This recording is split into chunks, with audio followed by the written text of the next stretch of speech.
And this is why I've learned my lesson since the last time we had a problem with the countdown. I wait before I hit go live because that is now the second time that we've gotten just a black screen instead of the countdown. And last time I went live and then it popped back to us for a second, and then I hit the countdown again and it worked. So for those of you who don't know what we're talking about, needless to say, there was a technical hiccup before we started, but I was on guard this time. So, so yeah, I've learned my lesson. Welcome everyone to Cinematic Realms. I'm your host. With me, as always, is Jared. Yeah, it's we were off last week because life, and I had way too much on my plate, and I was having an off week. I say that as though this has not also been an off week for me, but thankfully I've already watched or yeah, I've watched what we're gonna talk about. So like I'm prepared this week. So we're going at it. Um, but how are you doing, Jared? Alive. And most importantly, my computer is alive. Because those of you who watched, We hope. yes, well, I mean, so for those of you who don't remember, last 2 weeks ago when we were streaming about the Odyssey, my computer crashed in the middle of our stream, and it literally would not wake back up because I think the hard drive had failed. So we spent 3 hours of the 4.5 hour stream that we did on my phone. But fortunately, not only did I get that computer fixed, I went out and bought a second computer. So now, if that, God forbid, happens again, we can just pick right back up. But You were streaming exactly as Christopher Nolan intended on your cell phone. oh, of course, and I'm famously, my phone is capable of showing IMAX 70 millimeters, so it was fine. But yes, overall we are here. We are more or less in one piece. We're both a little tired because it's been kind of a nose to the grindstone kind of week, but we are still ready to talk about one of our favorite things in the entire world, which is the world of the Game of Thrones on HBO with House of the Dragon season 3. So I'm happy to be here. Yep. I also want to show off real quick. I have a new shirt, Nice. and it is a. Can you actually see the logo? It is a Yes. Mall Shadow Lord shirt, which there is it has been so much like a resurgence of mall apparel in stores, but most of it was all Phantom Menace stuff. And I love Phantom Menace. You know I do. And I just recently got another shirt that was the theatrical one sheet uh, from the Phantom Menace.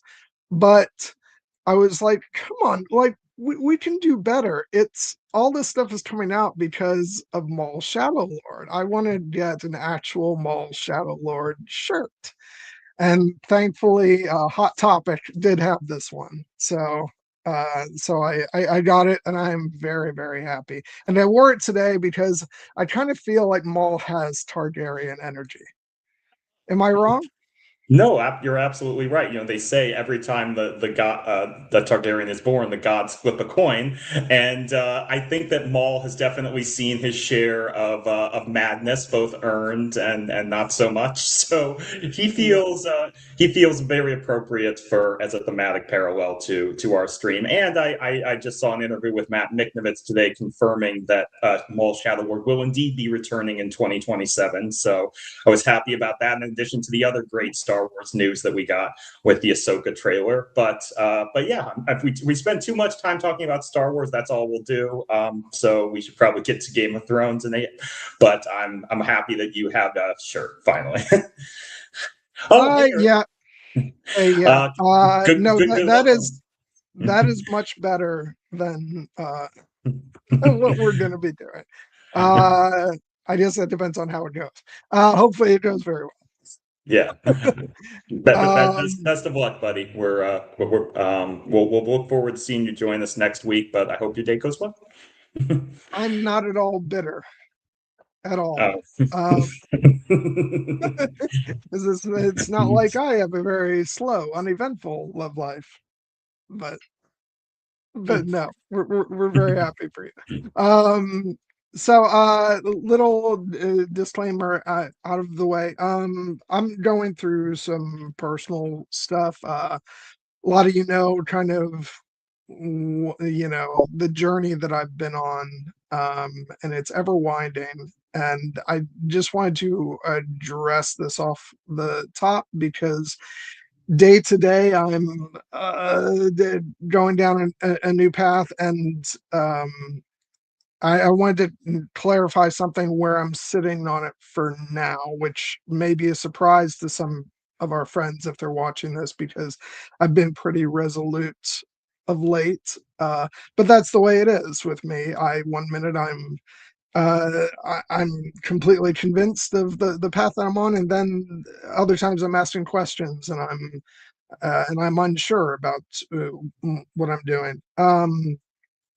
I for those of you who have no idea what I'm talking about, I came out some time ago as non-binary, um, and I've been kind of trying to find my way on that path, and figure out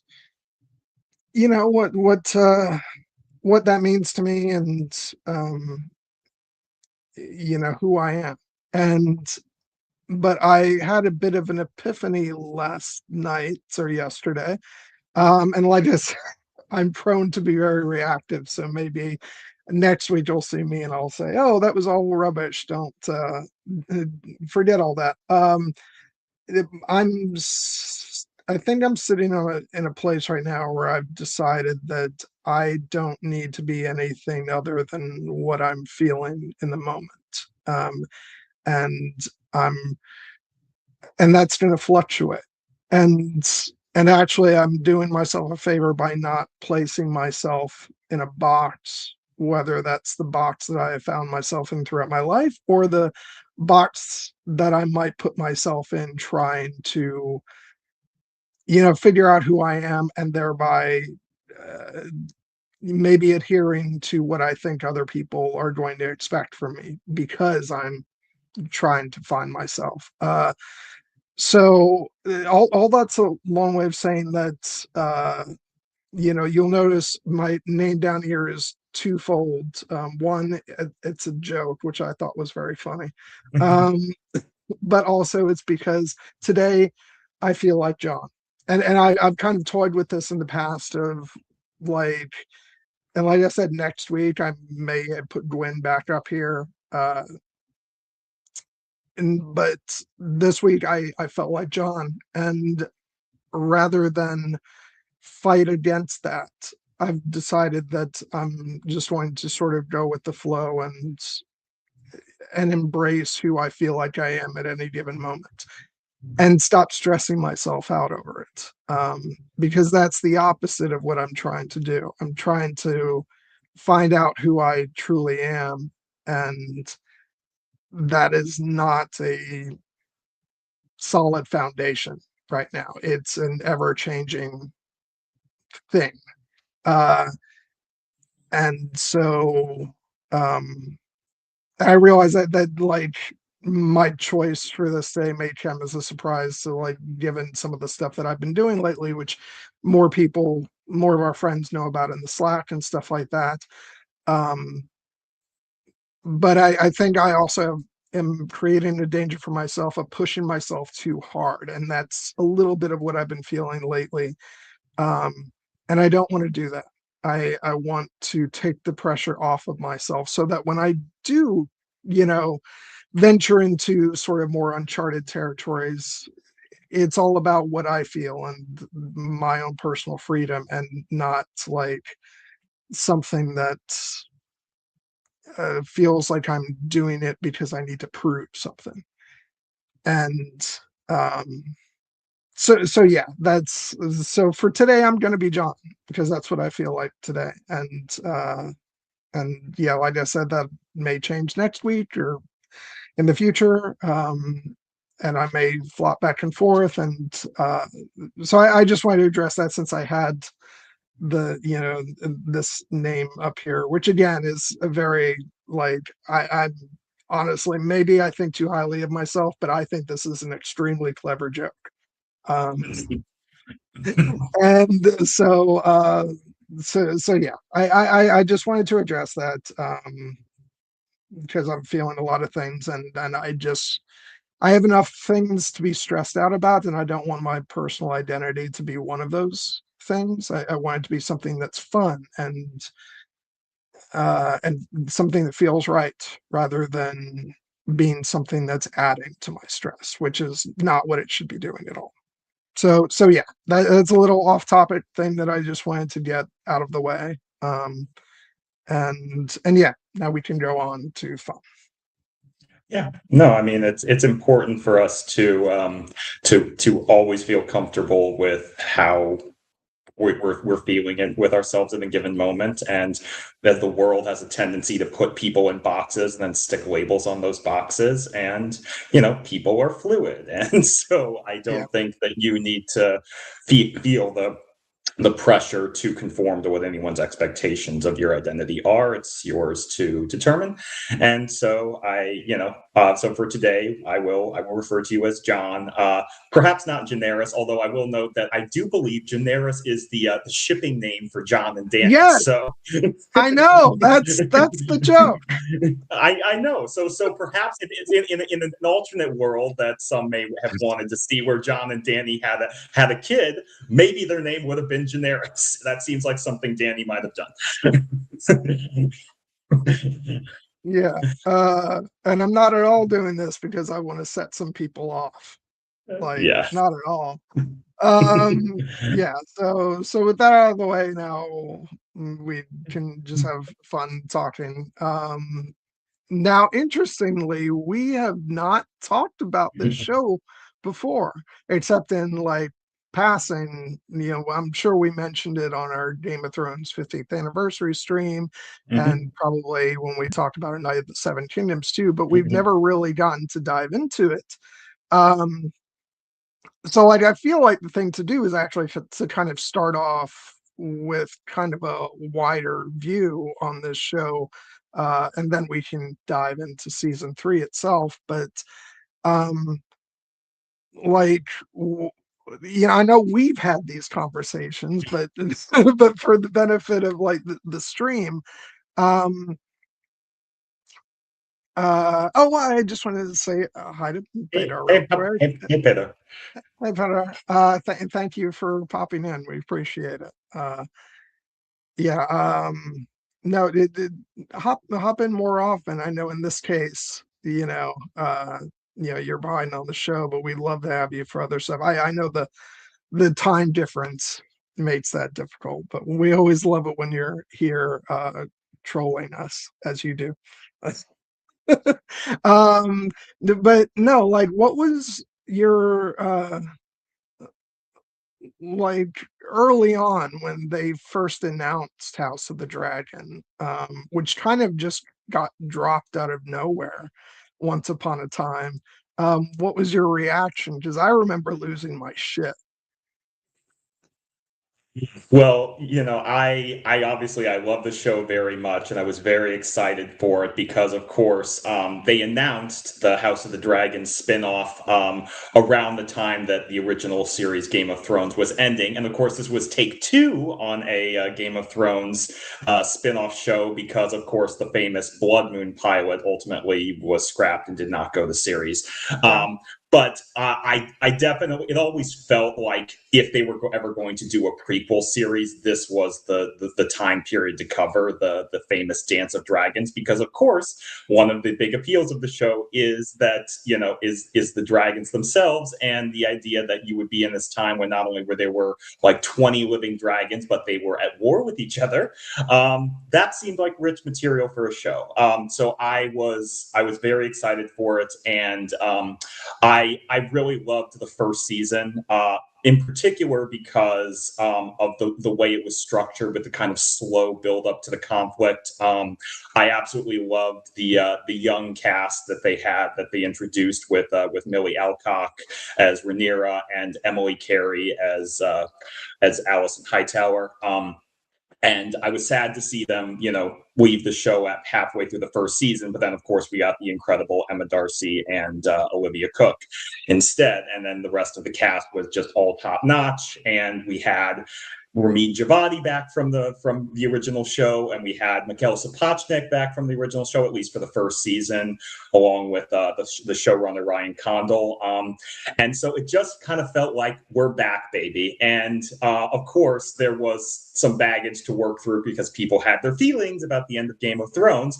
And you and I are on record as absolutely loving the final season of that show. But it meant that like the one kind of bumpiness I had with the first season, well, there were twofold. One was that people were constantly comparing and contrasting it to the original show. And I was just like, I get why you're doing that, but can we please just chill and let this thing become its own entity? And then there we are. And then the other thing I did kind of bump up against in the first season was, of course, something that the show itself kind of leaned into, which is the whole idea of which team are you on? Are you team green or are you team black? And obviously there's a right answer. And the show, unfortunately, I did feel sometimes leaned into that too much in favor of one side, the blacks, but I still found the drama very compelling. And by the time we got to the second season, I was fully in on the show. Of course, by that time, I also made the decision, you know what? I'm going to do something I've never done for Game of Thrones before. I'm going to watch the show without social media. And that turned out to be a very good decision because season 2 of House of the Dragon was very controversial to some, shocker, and I loved it. So I really thought that we made the right call on that front. And with season 3, I will say that I was a bit more plugged into what people were saying, but it still felt to me like the show has kind of established its masthead as, guess what? This is its own thing. Much like Game of Thrones, it is not a strict word-for-word adaptation of Fire and Blood. It is doing something different, and I think it is doing so very confidently, and I'm loving the direction, even if, we can always talk about individual choices, but for me, this show has been a resounding success. I don't think I will ever love it as much as the original Game of Thrones show, but shocker, Game of Thrones is my favorite television show of all time. So the House of the Dragon does not need to meet that bar to be considered a resounding success, which to me it is. I think it was occurring to me that something that Game of Thrones had throughout its run that I think kind of and this is a high bar, so like it's not fair to say that House of the Dragon it hasn't had this, but I feel like the entire cast of Game of Thrones nearly had, like, everybody had their own fan club basically, and everybody, most of the characters became extremely well known through the show, and um I think there was just, like, everybody became sort of a celebrity based off of that show, and I think just and I don't know why. Maybe it's because they're all Targaryens and everything's so serious and all the time. But like, I feel like this show has possibly not had that same level of success in like making the actors in the show as much of a household name as a lot of the people in Game of Thrones did. So like, uh, nice fight. We will take note. Um, and so like, yeah, and it's coming after Game of Thrones. Anything that came after Game of Thrones was always going to struggle to like hit that same sort of zeitgeist, and uh, so yeah, and also like on that same note about the cast, I will say that I think the show has far too many names in its opening credits, which was something I was thinking about. Like, I know it's a big cast, but in Game of Thrones they had like the major heavy hitters, in the cast, like in the opening credits. So I feel like everybody got really used to seeing those names, and I just feel like that's my critique for the show. Too many names in the opening credits. Uh, but that's just a nitpick for me.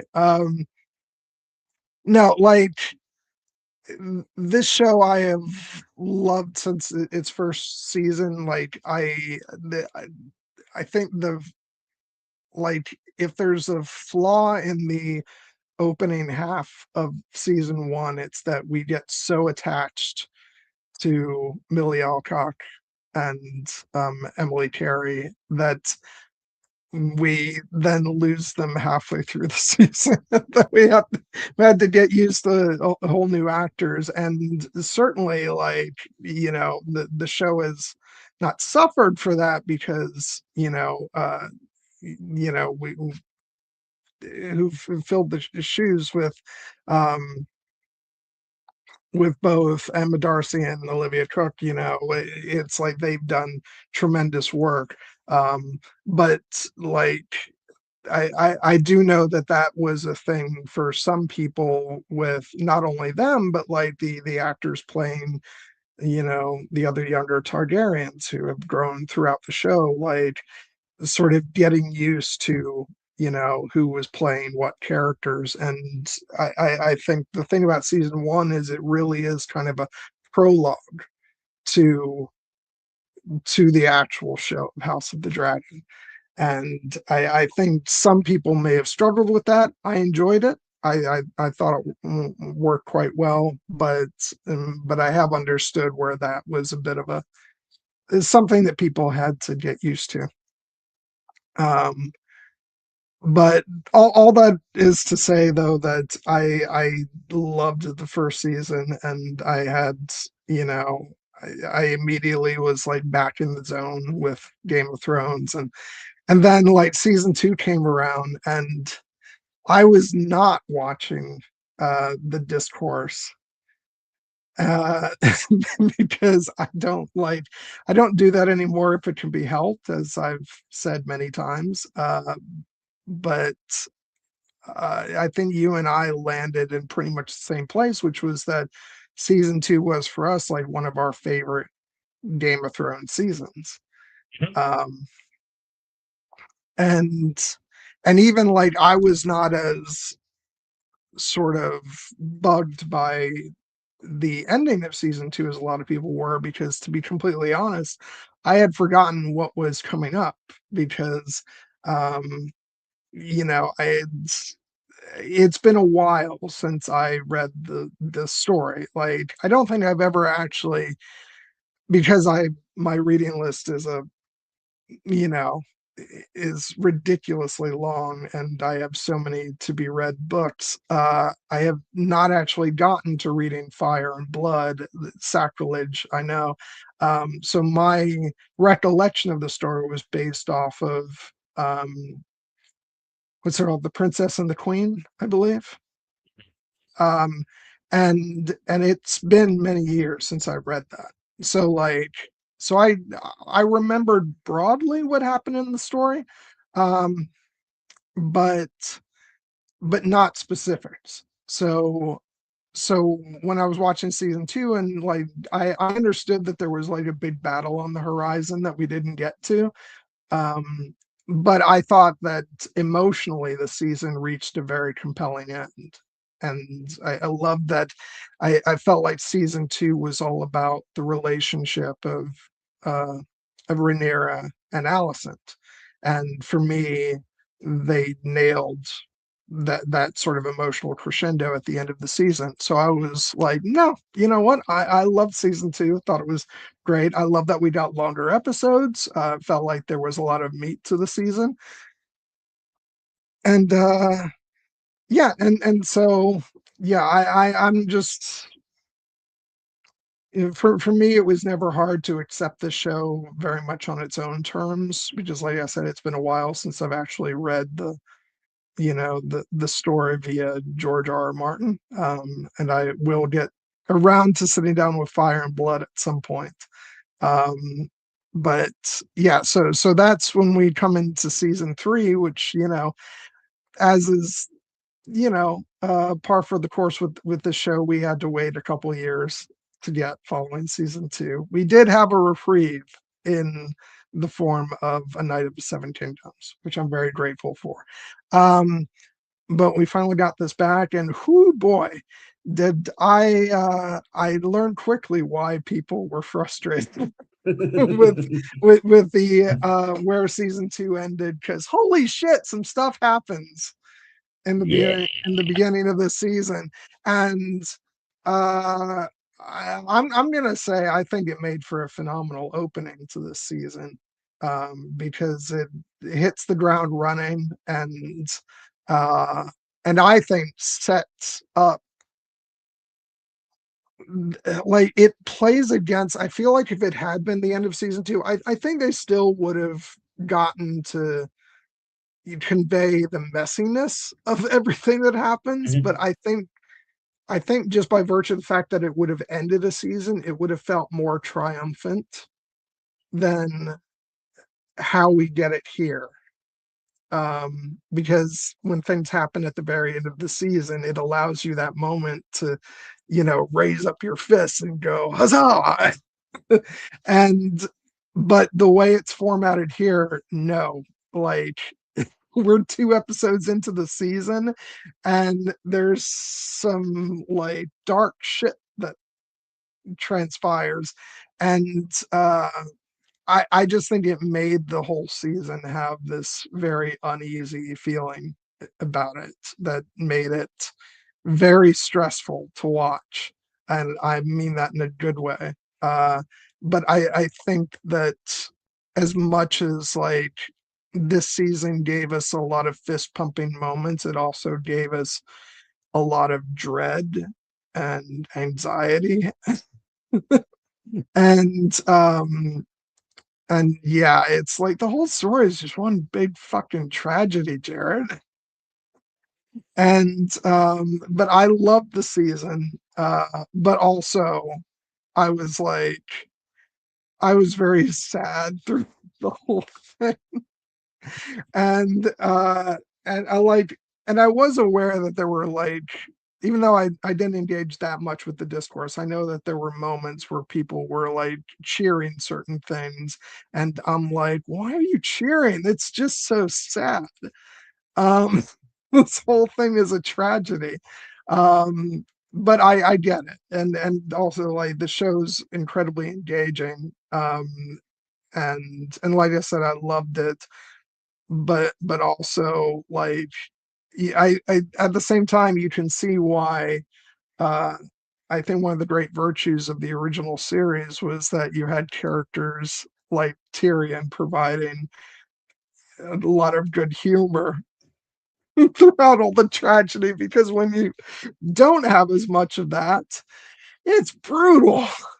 And that's not a mark against it, because that's exactly what this show should be. But but it just reminds me of why when the first season was airing and I had just lost my mom, why I needed Rings of Power more than I needed this show. Because this is not a very hopeful story.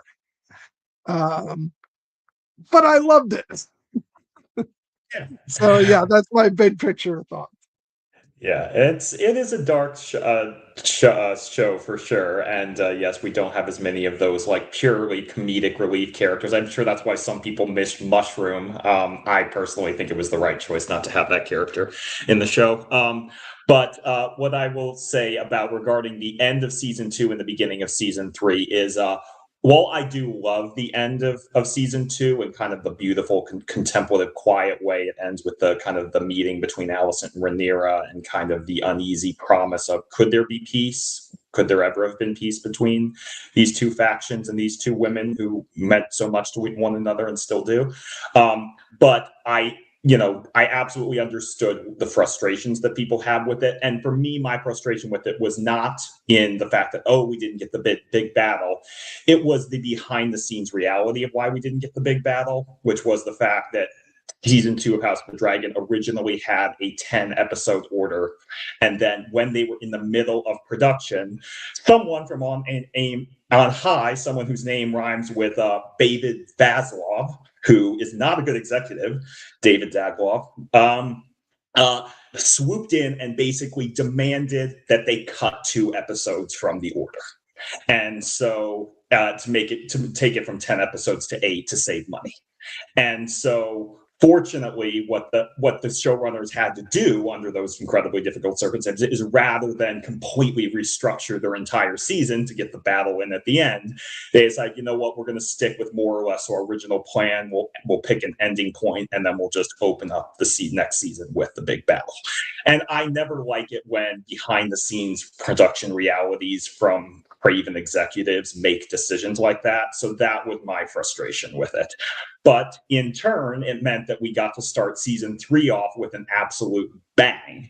And I do think that looking at the first 2 episodes, it's very easy to see a reality where the end of episode 2, Queen's Landing, ends the season 2 with that shot of Rhaenyra and Alicent looking at each other over Otto's headless body. And I'm like, that would have been one hell of a season ender. But as it is, it's one hell of a kickoff to the season. And it reminds me very much in that respect, kind of like essentially the start of Game of Thrones season 4, where because that show kind of was adapting the Storm of Swords and kind of split off in the middle, that was one of the seasons where normally there was a kind of a slow burn to start of Game of Thrones seasons, even though it was incredibly rich and compelling drama. But in season 4, we end episode 2 with the death of King Joffrey Baratheon, something that the world at large had been crying out for from the moment the show premiered. And it's like, yes, we finally got it. But does that mean everything's going to go swimmingly and happily from now on? No, it most certainly does not. And so it ended up leading to some incredible drama, and that's one of the very best seasons of Game of Thrones, I feel. And this really kind of felt like, as you said, a kind of a be careful what you wish for and how you wish for it kind of season, because of course those are the members of the audience who were very eager to see Rhaenyra Targaryen ascend the Iron Throne, as was, they believe, her right, and as she believes it was her right. She gets what she wants, and then she actually has to do it. Then she has to rule, and her rule, shall we say, has some ups and downs, some difficulties, and by the end, this character that people were holding up as this champion of this rightful queen, this great character that we've been loving and wanting to see succeed for such a long time, it turns out she might be a little bit of a fascist. And it's kind of like, oh, this is kind of what the world can do, and to a woman who seeks to rule, and it's heartbreaking, as you said. And for all the characters, they all go through it this season. As my beloved Alicent Hightower, we will get into my reasons for loving that character. I will acknowledge this is probably the thinnest season for her in terms of material, because she spent a lot of it, in prison, basically, and then also, having to deal with some the complicated dynamics of her family. But I thought Olivia Cooke was outstanding, and I thought that she made the absolute most of the material that she was given. And then characters like Daemon Targaryen, characters like Sir Criston Cole, Gwaine Hightower, Adam, Baela, Alan, Corlys, like they all kind of have their own battles to fight. Rhaena Targaryen, oh my God, she broke my heart this season. And it reminds me that even though some people find some of these characters morally complex and in certain respects hard to root for, I am invested in all of them. Like I am invested in their fates, and the fact that perhaps it's no longer quite as easy as some people to say is Team Black is good and right, and Team Green is evil and bad. Perhaps that is perhaps what the show wanted you to kind of realize over the course of things, and I think people did start to lean into that because, of course, there's a moment near the end of the season where Aegon Targaryen, King Aegon Targaryen, has been kind of down in the mud for most of the season, and then he gets a big triumphant moment, and I saw just an absolute explosion of people asking, like in shock, like, am I rooting for King Aegon Targaryen now? And I'm like, kind of. That's kind of what the show wants you to be complex about. And likewise, Aemond Targaryen, who was quite literally flying high on Vhagar, he goes through it this season too. You know, he has his own vision of the trippy Harrenhal vision quest with that Daemon Targaryen had last season. And he gains himself a new goth girlfriend, and who's as we suspected probably has something to do with satisfying his rampant Oedipal issues that we will talk about. Targaryen boys all want the same thing. Yeah. Yeah, like here's the thing, like I think I know you're pretty solidly on this, that you think like the balance was too much, and like on the side of Team Black, uh and early on. I'm like, I just think Otto was so awful.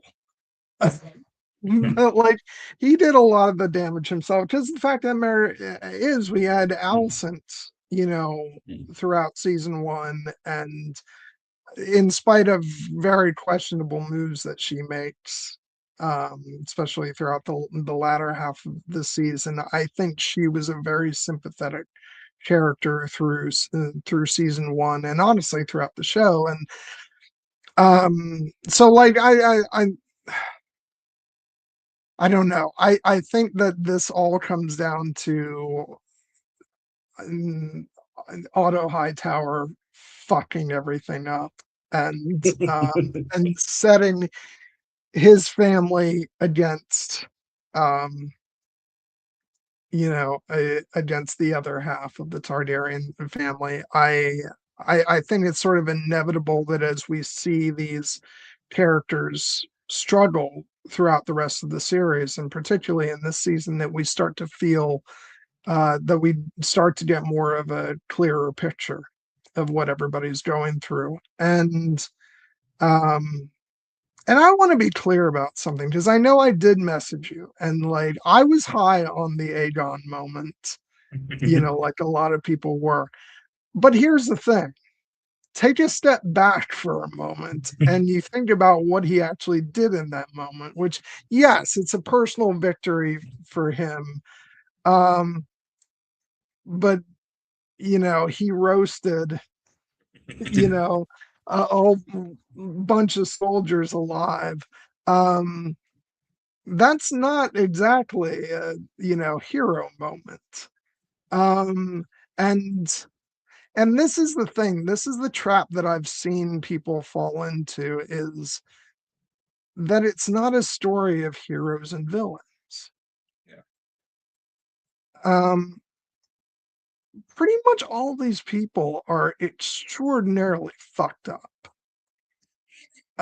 because it's a fucked up world, uh and one that makes the people suffer and have to fight against their own family, um do despicable things in order to win that horrifying Game of Thrones. Yeah. And you know eh, and so I think like it's a trap that a lot of viewers run into, is that when they're all of a sudden put in a position of potentially condemning a character that they love, or cheering on a character who they thus far have hated, uh, they fall into this trap of being like, oh, wait a second, is so and so actually the good guy? It's like, no. Uh, you're watching very messy people do sometimes horrifying and sometimes admirable things. It's complicated and it's messy, and like that is the world. That is why it's such a compelling story. And so, and I'm not saying don't root for people and don't cheer characters on, but for the love of God, stop trying to keep your conscience clean while watching this show. That's not the fucking point.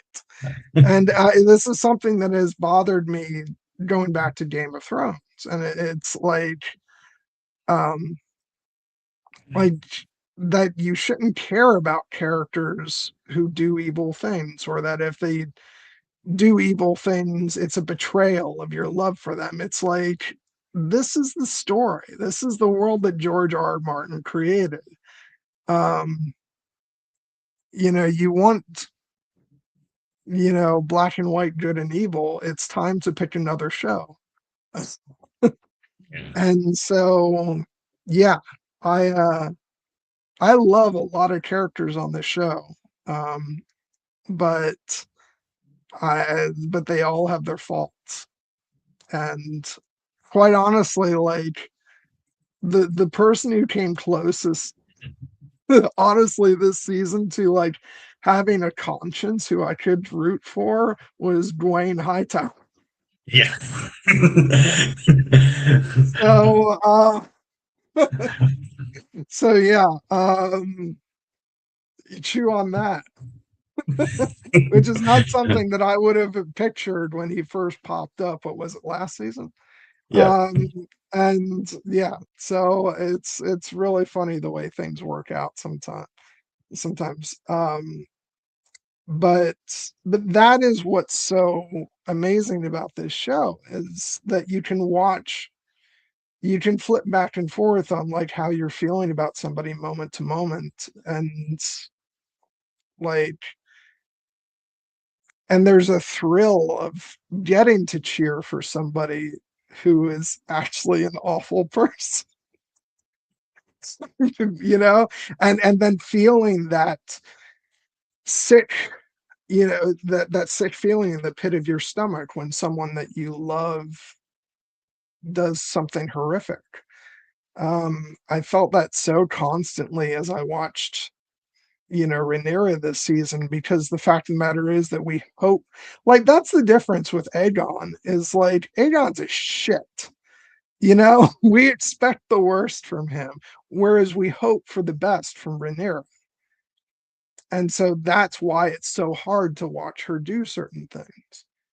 Um, and we want to see her come out the other side of that and recognize that, that it would be better to do the right thing.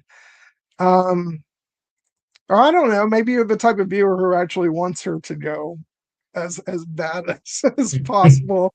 And hey, I guess you're getting your wish. um, but but yeah, you should be feeling complex emotions as you're watching this, and that's what this season is all about. It's getting down in the muck with these characters, and none of them are hardly any of them are doing what you might have hoped from them, or expected from them. But it's goddamn, it's good television. Really is, and it's the reason that I find this show so rich and rewarding, and why I can continuously come back to revisit it, is because there is so much thematic complexity and intricate character drama to tease out from these interactions, if you are willing to engage with the show on that level and actually put Yeah, in the work to, tease out those moral complexities. Far be it from me to tell anyone how to watch a television show, because people have enough go on in their lives. But you know, there is a fact that like some people just watch this show more on a surface level as escapism, with cool dragons and fun babbles. And in that context, it is much easier to see how people lean much more into rooting for that character, hating that character, making that character a meme. God, the memes were everywhere this season, and for good or for ill. But that is just the fact that, like, if you want to engage on that show on the surface level, then yes, you will perhaps be shocked when your fave does something you don't like, and the person you hated all of a sudden does something cool.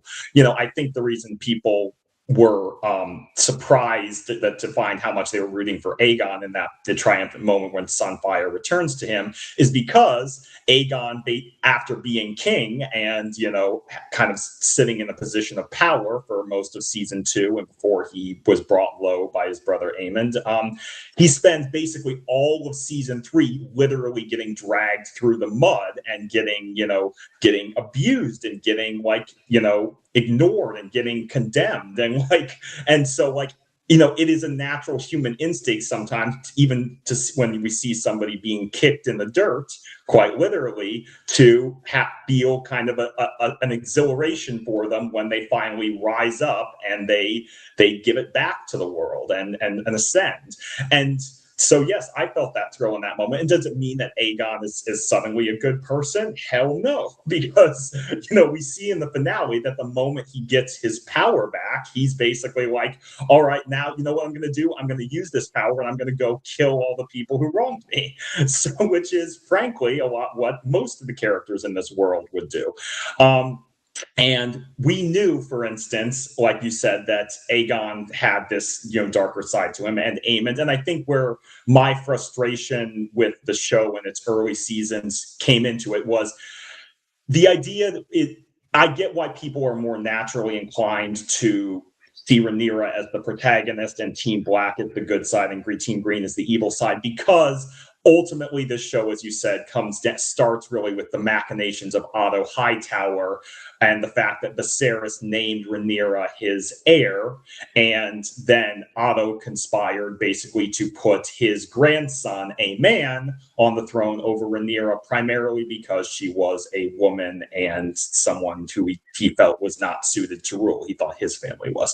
And so that's kind of a natural sympathy for the audience there. It's just a matter of that, I felt the show leaned into it a bit too much strongly by it's not only are the Greens wrong in their claim, but Aegon's a sexual assaulter and Aemon is an open sadist. And I'm just you're pouring it on a little thick for my taste in term. But then, of course, we also open season 2 and find that Daemon Targaryen is a child murderer. So it's and people are but that's okay. I'm like, no, and most certainly is not. One of my big things with this show is the the pedestal that people put Daemon Targaryen up on. It's he is a horrible person. Yeah. A horrible person. So I like it. People are always oh, Daemon wouldn't do that. It's what the fuck are you talking about? Yeah. So yeah, it's it's weird, the sort of the imbalance there. I don't know. I love Daemon. Matt Smith is awesome, but also he's a son of a bitch, and he's he's ruthless and he's psychotic, and it's sorry, am I letting my feelings show about people's love of Daemon Targaryen and their exaltation of him? Sorry. But it is a thing, especially when propping up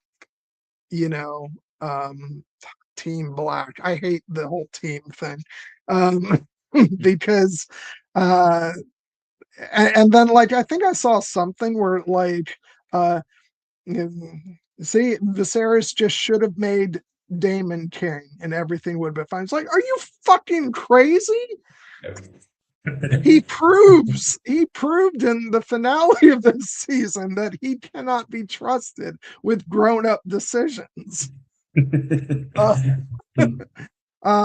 when like he didn't even like uh take the moment to like consider what Rhaenyra might think of the offer placed before him, and just says, no, I want to kill as many high towers as possible. Fuck you, and we're gonna start this battle. And yeah, that is why Damon would have been a terrible king. uh and so yeah, I just and it's hard because I love Matt Smith so much. um and he's great at playing assholes. I know he's well known for playing the Doctor, um but like I know him chiefly from The Crown, where he's also playing a very compelling son of a bitch. And same thing here. Like it's fun to watch him. The scene with Damon in season one, and he can keep his tongue. It's that shit is fun to watch. The you know the rats in in the red team have grown uncommonly large. Like, he gets all the good lines. He's got swagger. He's cool. I get it. I feel the same way, but he is an awful person. He is a monster. And You know, so, yeah, he's in good company there. I yeah, think another reason that people enjoy rooting for Damon is because audiences have a natural bias towards characters who are openly competent at the cool shit. yeah, Namely the fact, like, taking down their enemies. And Damon is obviously a master swordsman. He has a badass dragon. Like, we've gotten to see him kick ass like multiple times throughout the show. So it's but it means that, like, much like a character like, say, Walter White from Breaking Bad, people are so in love with seeing them do cool shit that they are basically unable to recognize that the character has basically become morally corrupt. And to be fair, Damon has does have some moments this season that I think actually do show that he is not just a heartless bastard. He actually, I thought that his storyline with his daughter Raina was actually one of the most yeah, emotionally affecting parts of the season, because, as he has openly acknowledged, he basically neglected her during her youth because, unlike her sister Bela, she didn't have a dragon. But that doesn't mean that he didn't love her, and it's just that he didn't know how to show it. And only now, when she finds herself in a desperate position and he realizes he has to, basically lie to his wife, to his queen, to protect her.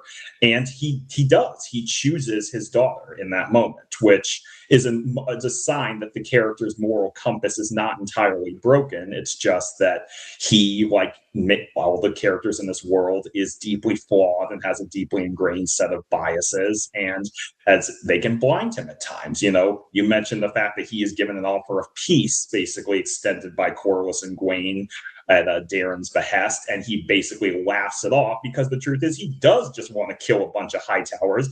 And what happens in respect to that? He basically gets humbled. Like, I don't think it's a coincidence that this season 3 is the very first time that we actually see Damon lose. I will say yes, lose a one-on-one fight.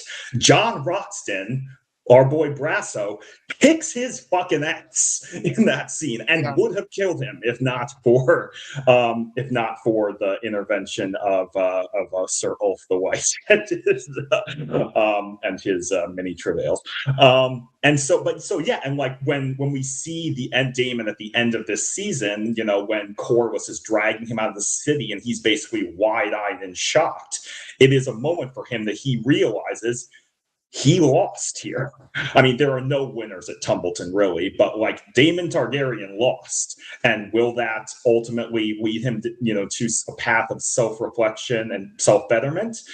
Perhaps to a certain extent. I think there's a limit to how much these characters can change, but it's a reminder for us that, yes, like characters who essentially oftentimes refuse to take the path of reconciliation or self-reflection in this world, oftentimes it leads to their death. And that's why the season ends in such a dark place, because we can see Rhaenyra is now starting on that path.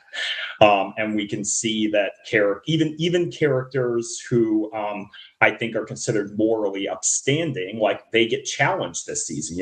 Alicent is put in a position where she essentially has to choose between her sons and her daughter, and she makes that choice. And of course, because it's a twisted kind of devil's bargain, the cost ends up being something far worse than she ever could have imagined. And even a character like, say, Alan of Hull, who I think is generally considered one of the more morally righteous, with his head screwed on straight characters in the show. But he has his own insecurities, and Rhaenyra plays on them. And then he basically, at the end of the season, he kills the Pope, basically, and immediately regrets it. But he's going to have to reckon with that next season. So all of these characters are being tested and tried. And, that is the essence of good drama, because as George R.R. Martin once famously said, the main thing worth writing about is the human heart in conflict with itself. And we got so many of those here. Yeah, the killing of the High Septon, that's one of those things that, like, you have to ask some questions about yourself when you're watching that, because it does feel, on one level, it feels good, because he's just a sexist asshole who didn't want to crown a woman. But then by doing this, Rhaenyra is like, it's a very bad move to make, because this is going to be the beginning of her downfall, with how the people view her. And you just I keep going back to the juxtaposition of the two moments of her addressing the crowd, which is when she's handing out food with Massaria early in the season, and then you've got her tyrant speech at the end of the season, which is, no matter she's right about the threat to the north and all that stuff, but still giving your people the there's a coming darkness, I'm the only one who can save you speech, that's never a good idea. Yeah. So yeah, it's so I'm not shedding any tears over the High Septon, but it was not a good thing. It was not a good move. No, it wasn't. I mean, and and as you said, we kind of are trained in this world. I think that both Game of Thrones and House of the Dragon have trained us to learn that the faith of the Seven is kind of bullshit. It seems to be one of the religions in this world that does not actually have any real mystical power. It's basically a political organization. So, as you said, the fact that the High Septon was a sexist asshole, he was kind of asking for it from in certain respects, but that does not mean that killing him was the politically smart move, because he was right that in many respects the faith of the Seven is kind of something that holds people together and gives them hope and inspiration in this dark world. And one of the truest things that was ever said in any of these three Westeros shows was from Sir Jorah Mormont in the original Game of Thrones series, when Dany was asking, "Don't the people cry out for the return of their true king? Do they pray for the Targaryens' return?" And Jorah said, "The common people pray for food, rain, and a summer that never ends. They don't care what games the High Lords play." And when a woman who styles herself queen comes out of the church, having just killed this world version of the Pope, and basically starts, declaring, "I am your savior," against an existential threat that none of you understand. And then she starts speaking in in High Valyrian, a language that the common people do not understand. It's very impressive to us in terms of the visual spectacle, but the audience is most likely is like, what is she talking about?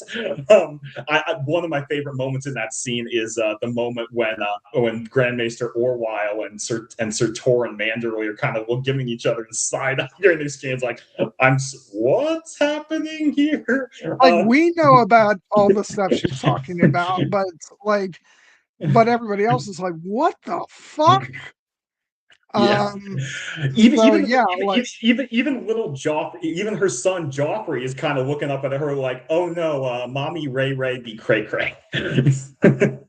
Yeah, so yeah, and the tragedy of all of it is that she's right about what's coming, and we know from the original Game of Thrones that most people don't believe in a threat to the far north and and all this stuff, but they're wrong, and it is coming, but it doesn't change the fact of how she's perceived by, so there's a reason this was kept secret.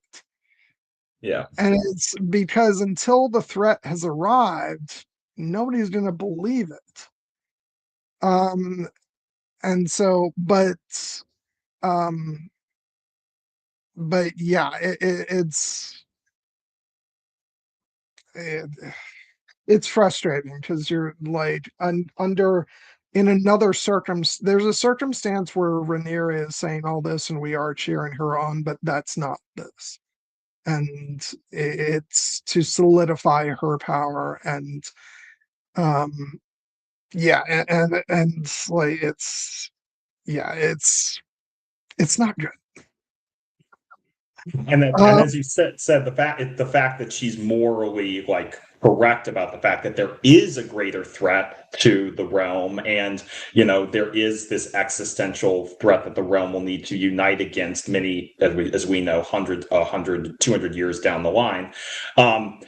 That is a worthy reason for her to seek to essentially unite the people. It's just that, as you said, how she does it in this moment is because she's feeling insecure in her position, because her rival Aegon has returned and is being heralded as this is a sign from the gods that he is the true king. So she basically seeks her own sign from the gods that, no, it is I who am ordained to rule. And that is why she basically takes this great secret that Viserys entrusted her with and divulges it, but the meaning is lost in the translation. So it becomes just a political tool. And I love that. I think that that's phenomenal writing. But it is ultimately, for the character of Rhaenyra, it represents a moral failure. Yeah. You mentioned another character who I just want to jump right to, because I was surprised at how much he entertained me throughout this season. And while I loathe him, but also he was so much fun, and that is Tom Bennett as Ulf the White. Oh my god.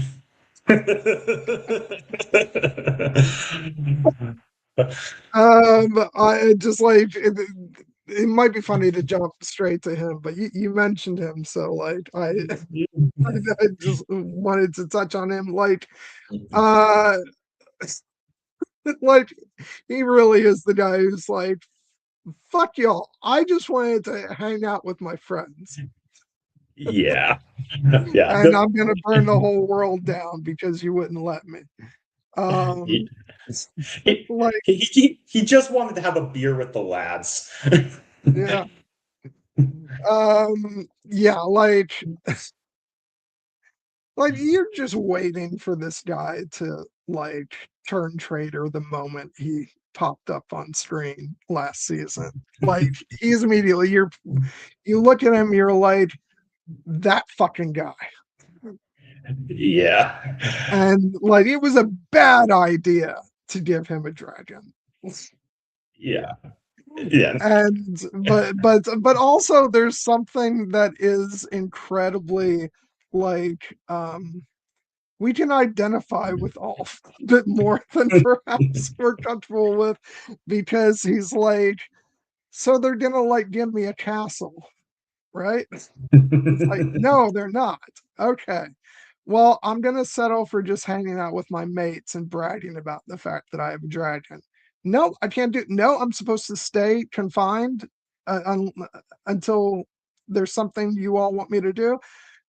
Oh, oh, okay. Fuck that. And then I'm gonna betray you. And oh wait, I got drunk, fell asleep on the toilet. Shit. Now you're yelling at me? Well, fuck, I'm just gonna burn you too. Yeah. Oh man.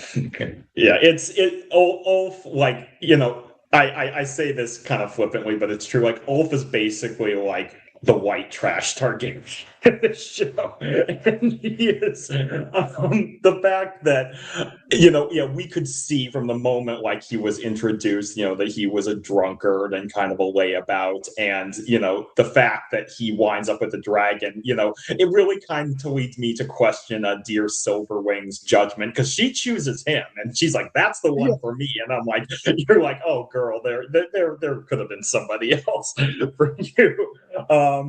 But the fact of the matter is that Ulf, like, he is ultimately a very interesting cautionary tale, because he is essentially a common man who got raised up to what he thought was this position of great power and prestige, and then he realizes it's not all it's cracked up to be, and how he handles that is very speaks to his ultimate true character. Like, we I think we get counterpoints or to him in some of the other characters, who the dragon seeds who got raised up, like the character of Adam of Hull, who basically is crushed when Rhaenyra refuses to legitimize him, but still tries to stay loyal and do his duty, even though he starts to question her by the end of the season. And then we have kind of in the middle, a little bit more complex, the character of Hugh Hammer, who I think yeah. has his, loyalties torn between his new queen and his new position, but also his wife, who he loves very much. And in the end, we see that ultimately he chooses his wife and abandons his post. And it's interesting, in the books, the characters of Ulf and Hugh are much more like closely aligned, and they actually like turncoat together, basically. And Hugh's story is kind of being slow played. But in this case, Ulf really kind of just represents like the unbridled id that that can't be contained, and the essentially, as they say in the after the episode, like thousands of people die basically because one man felt ashamed. First, because when Damon, shamed him and abused him in the streets of King's Landing, and then Ormond, in his rage, does exactly the same thing and pays for it with his life. So Ulf I is. just need I need to say something, which is that when after the penultimate episode, I said to you, I hate Ormond, but he's really smart. I'm retracting that. He's a fucking idiot, Yeah. actually. I mean, the thing is, people can be very, very smart about certain, things, and very, very dumb about other things. And I think I think Ormond is actually a great tactician and one of the best players of the so-called Game of Thrones that we've seen. But much like Tywin Lannister before him, he had a moment where he basically looked down on someone who he perhaps should have shown a little bit more respect and value to, and in this case, it was in the heat of the moment, and it cost him basically He should have everything. just realized that this fucking idiot is not trustworthy. Yeah. And clearly, and maybe it would be a bad move for me to like put all my cards on him. Uh, Yeah. so yeah, uh, yeah. But speaking of Ormond, what a fucking great character.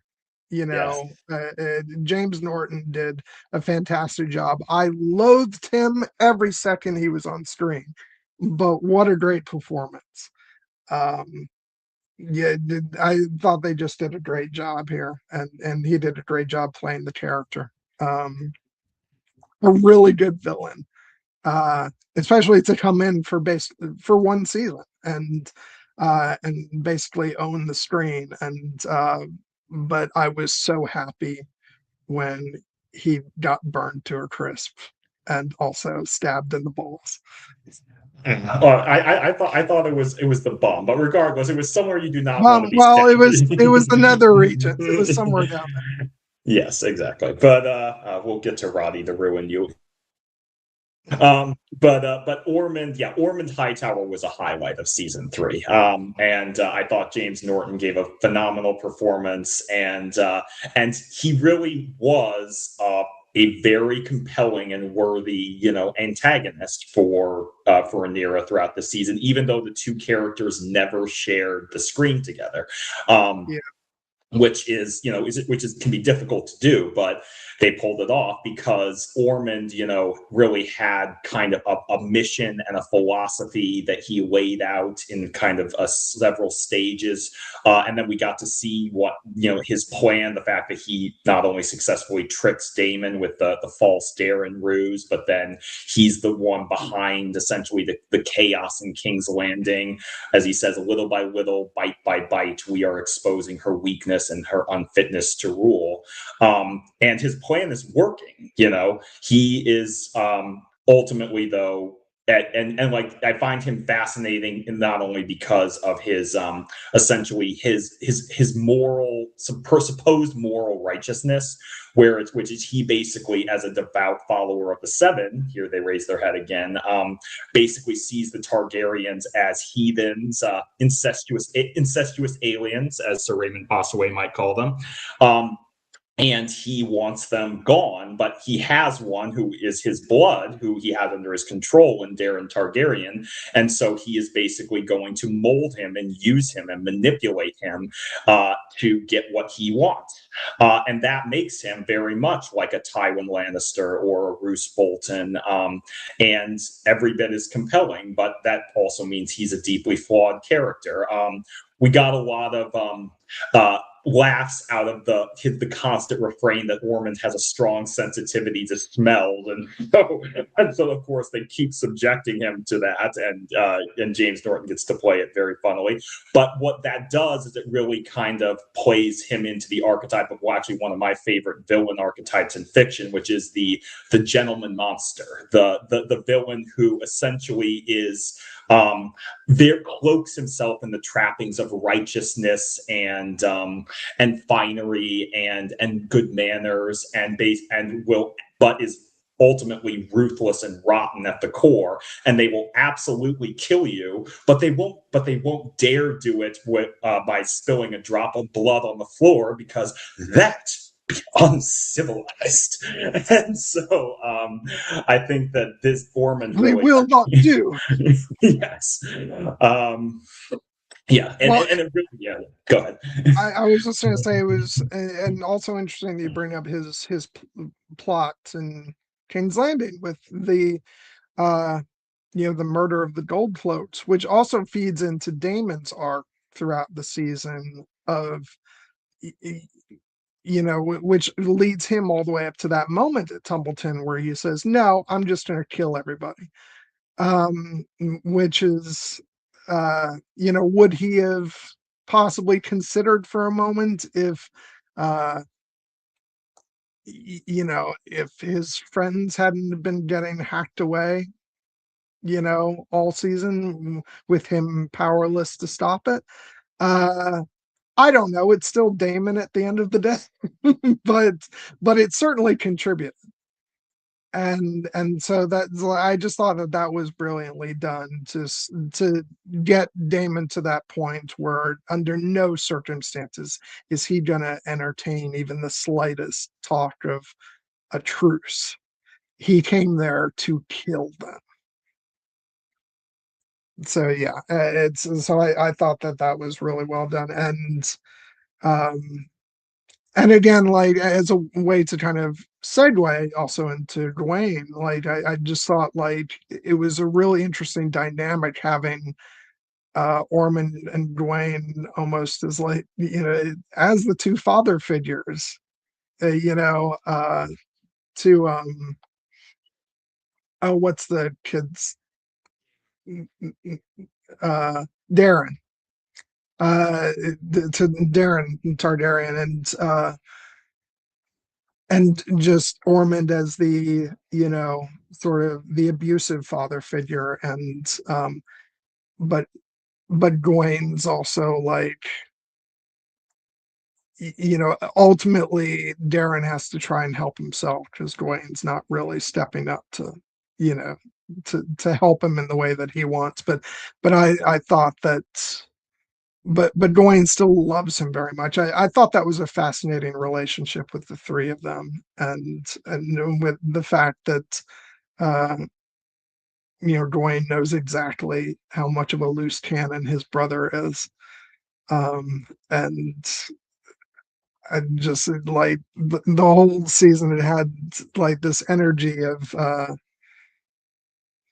just you're a fucking lunatic, but also tactically you're smart. Tell me what you're planning.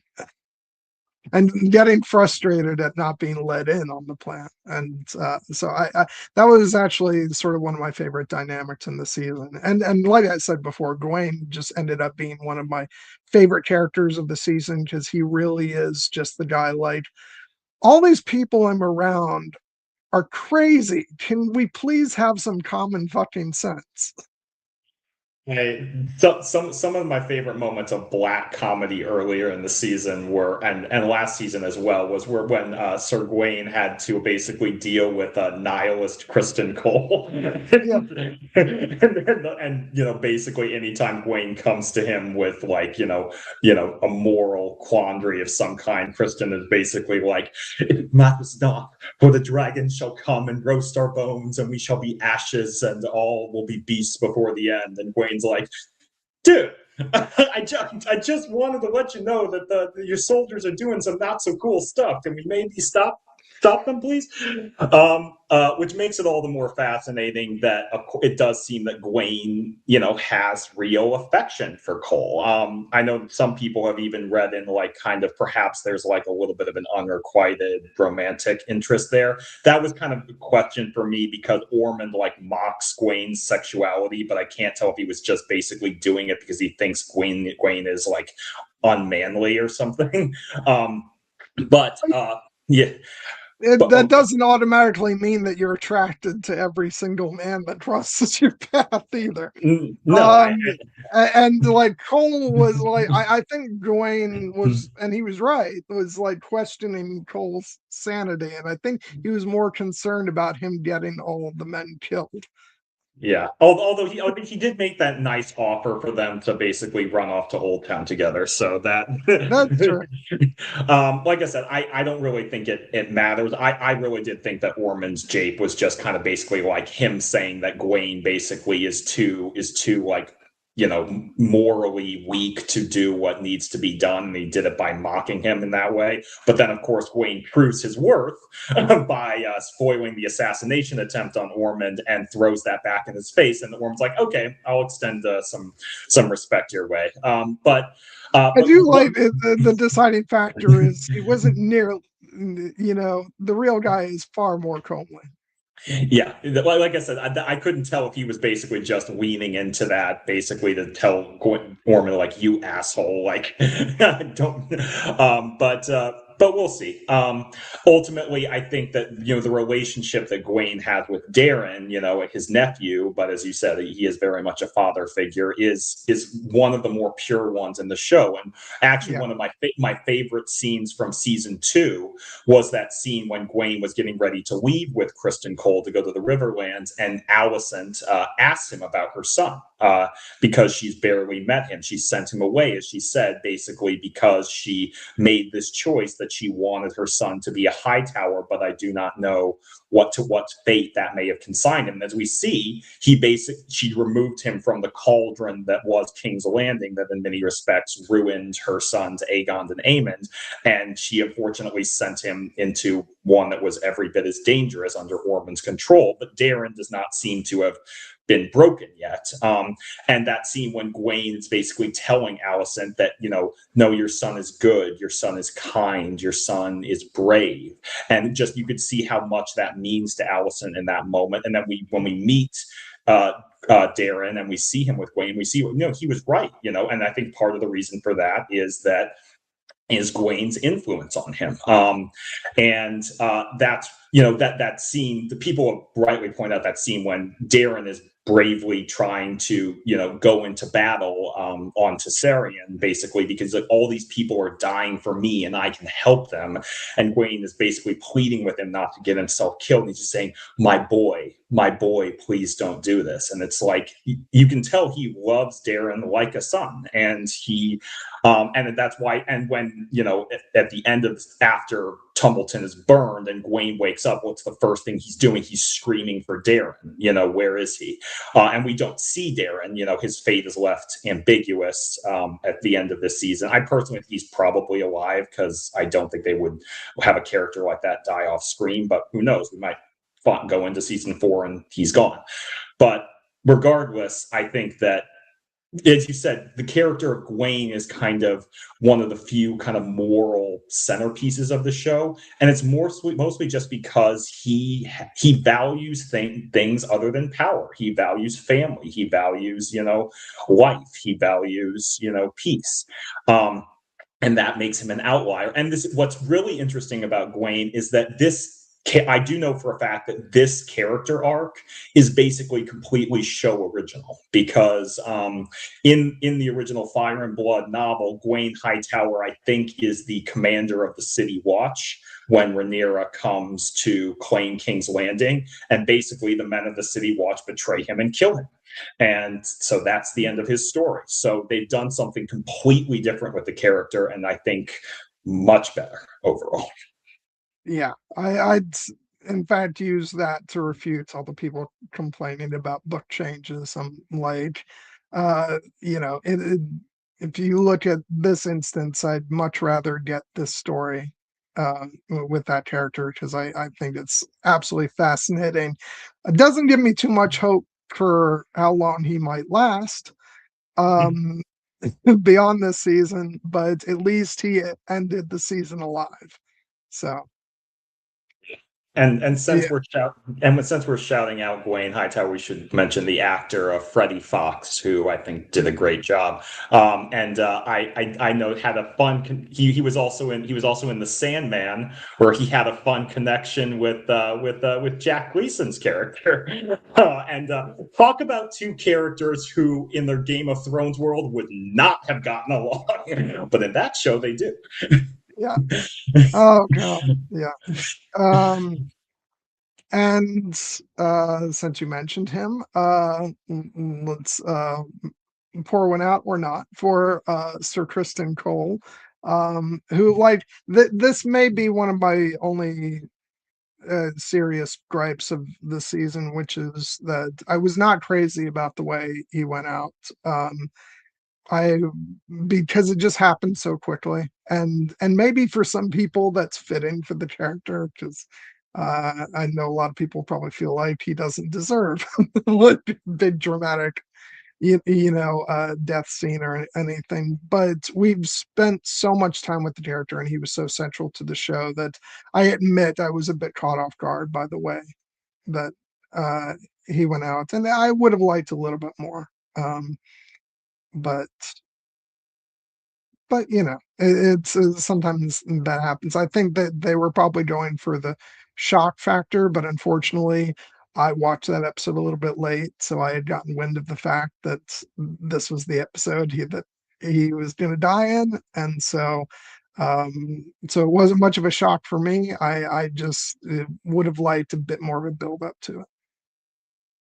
it's kind of one of those, like, it really comes down to kind of the structure of the way that the episode plays out, because of course, Kristen has his big speech, talking about going off for a glorious death at the end of episode 5, and then they basically open episode 6 with him getting killed in this ambush known as the butcher's ball, and then trying to basically have the glorious death that he dreamed of, people would sing songs of, and words of those songs would reach his beloved Alison Hightower's ears.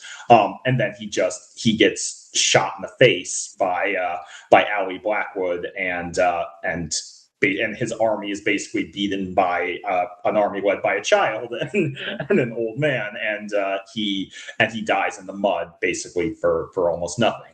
And I get what, that is very true to, I think, the character's death in the book. But I think people felt a little bit more unceremonious.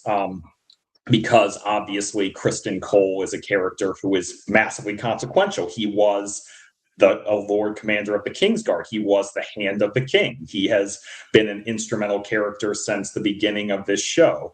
And I get why they wanted basically to deny him his glorious death. And even if they put this at the end of episode 5 instead of the beginning of episode 6, I think it might have felt a little bit more dignified. But it also did feel like, in terms of the fandom and what, how the show was treating it, the show really did kind of, I think, have, I won't say they had it out for Kristen Cole, but they basically chose to kind of paint him as one of the characters who we were supposed to see as kind of morally lost, as most of the characters are. But the fact is that because people have, again, meme culture, we despise it, but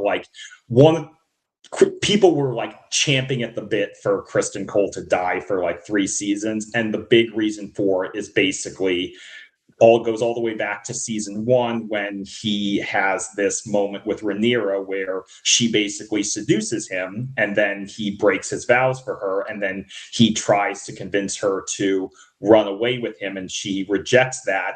And so he basically turns very bitter against her and her entire family, to the point that he sides with Alicent and has an affair with her. And people basically took to christening Sir Kristen as basically incel coded, as basically, oh, he got upset because a woman rejected him, and so he basically ruined everything. And I'm like, yeah, that is a read on the character, but it's also the story of a man who essentially came from a nothing.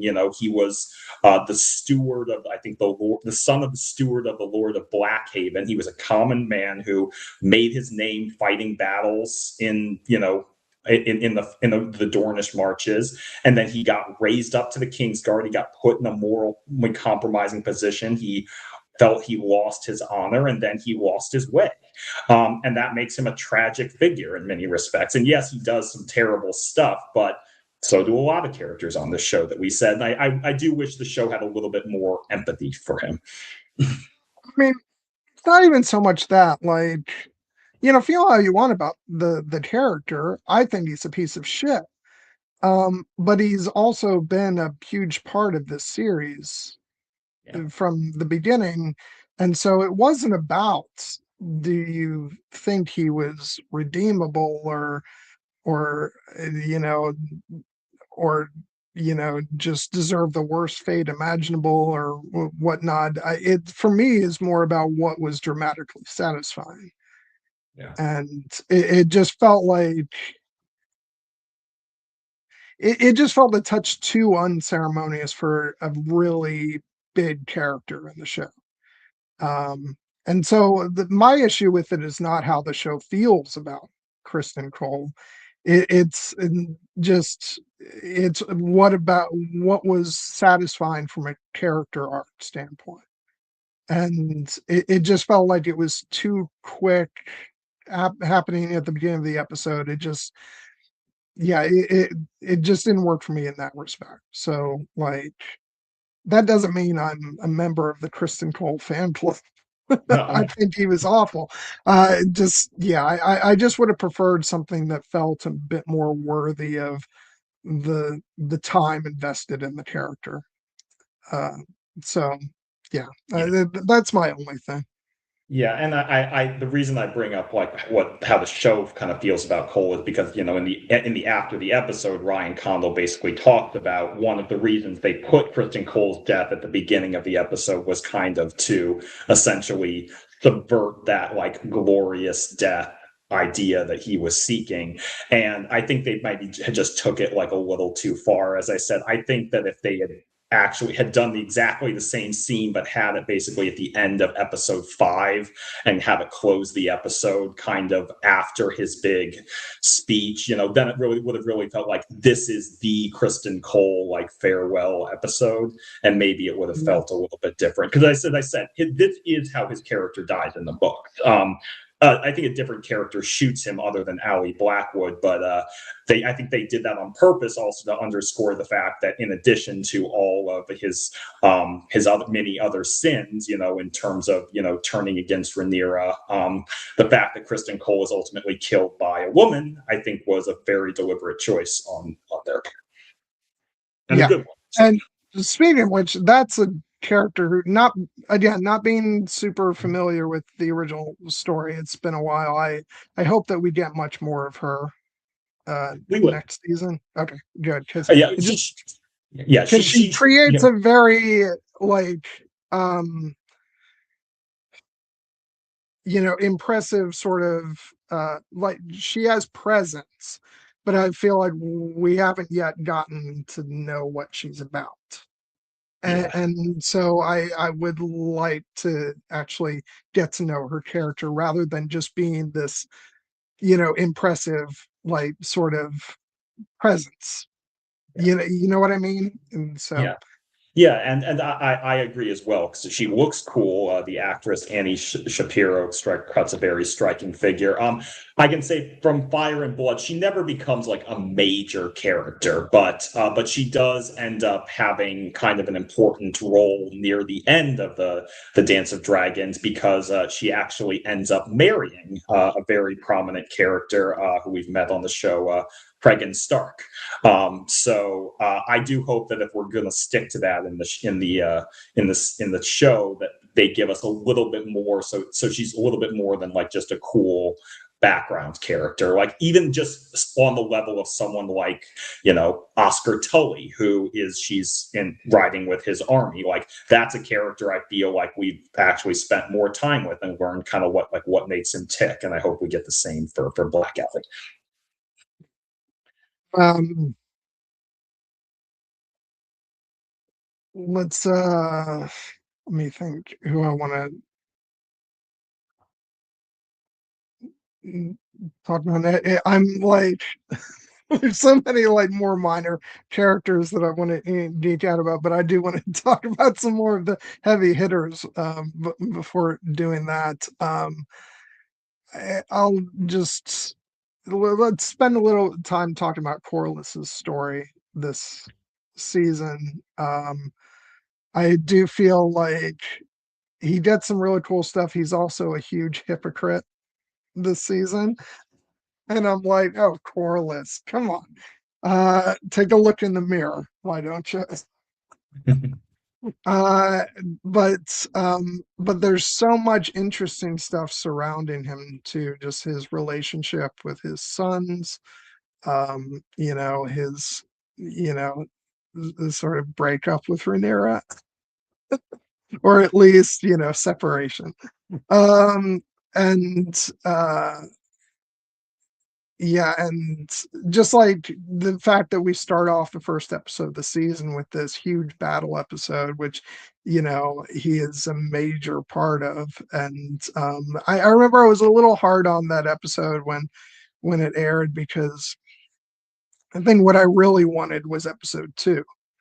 The stuff with Rhaenyra, and but first episode is incredibly necessary, and it is probably one of the most impressive action set pieces that we have ever gotten in Game of Thrones history.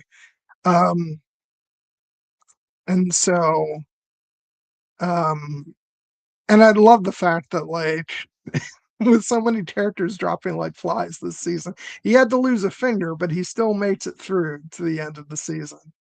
and comes out alive. So, like, there's one thing you can say about Corliss Valerian, it's that he is a survivor. He's had basically like two or three like near death experiences on this show already. So like him getting kidnapped by Roxton and Ormond and losing a finger is kind of small potatoes for what he's been through.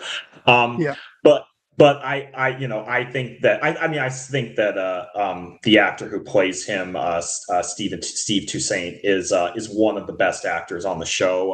I've always thought Corliss is a phenomenal character. And I've in particularly loved the dynamic that's emerged these past two seasons with his relationship with his bastard sons, Alan and Adam, particularly Alan, who is the eldest and now who Corliss basically sees as his heir, because that's been one of the great journeys for the character is that in season one, he was very committed to the Game of Thrones and the power of, and basically making sure that his family and his name would live on. As he had that famous quote to his wife Rhaenys, "History does not remember blood; it remembers names," and he is determined to etch his into history, to the point that he's even willing to basically look the other way with these grandchildren of his through Rhaenyra, who he knows are not actually his descendants of his son, but they have his name, and so he's willing to make one of them the heir to Driftmark.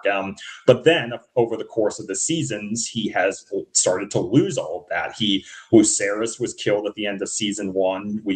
His wife Rhaenys is killed in season two. He obviously lost his daughter Laena, and then he loses his son Laenor to death. He thinks, but regardless, he is dead to him basically, and as far as he's aware. And then Jace dies at the beginning of this season, and then his pride and joy of Driftmark is burned by Shirako Lohar, this old enemy of his from his past conflicts with the Triarchy.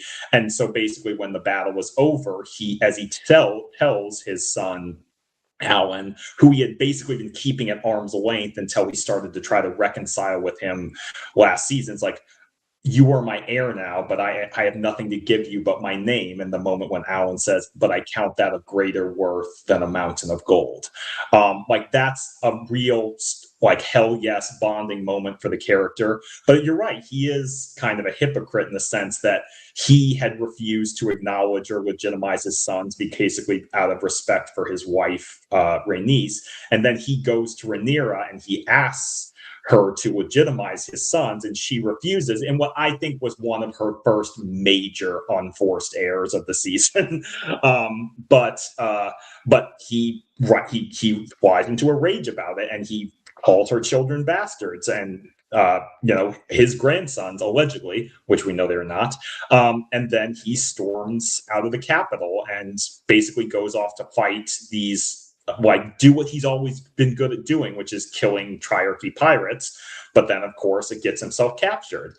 And I do think that this is a character who is going through basically some humbling experiences that may actually change him for the better, because when he is taken by Gwaine to Daemon as part of that peace offering, and he basically extends the idea to Daemon that, like, maybe there's a way out of this. Maybe we can divide the realm and have Rhaenyra rule most of the north and have Daeron rule from the south. And he actually seems to believe in what he's selling, and he actually seems to believe in the prospect of peace. But then he does shrink it down to Daeron will, you know, as warden of the South, but that's negotiation. Really, what he wants is he wants this conflict to end. He wants the realm to be at peace, and I do believe in that he is starting to reflect on some of the choices that he's made after characters like Alan have called him out on his essentially his pride and his hypocrisy. Yeah, I'm a little less. I think that he still has a bit more to learn, because the thing that I'm not crazy about with him this season is that, and I think Alan is actually quite um what's the word I'm looking for?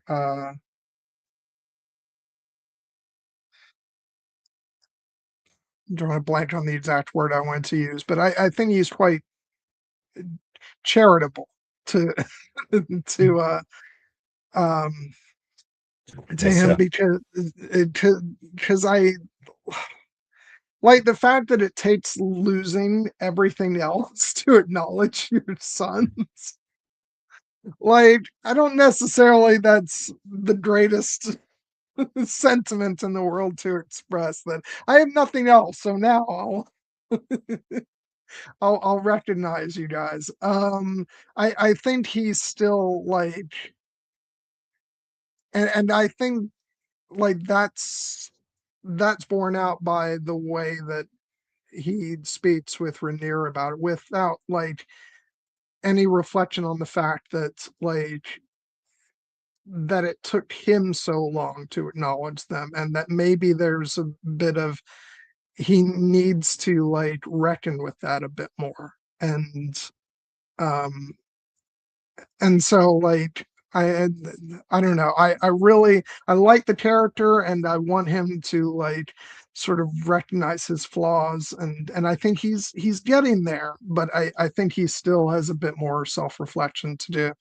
And and like and maybe the thing to do would have been to recognize your true born or recognize your, you know, your bastard children, you know, before you lost everything else and had nowhere else to turn to.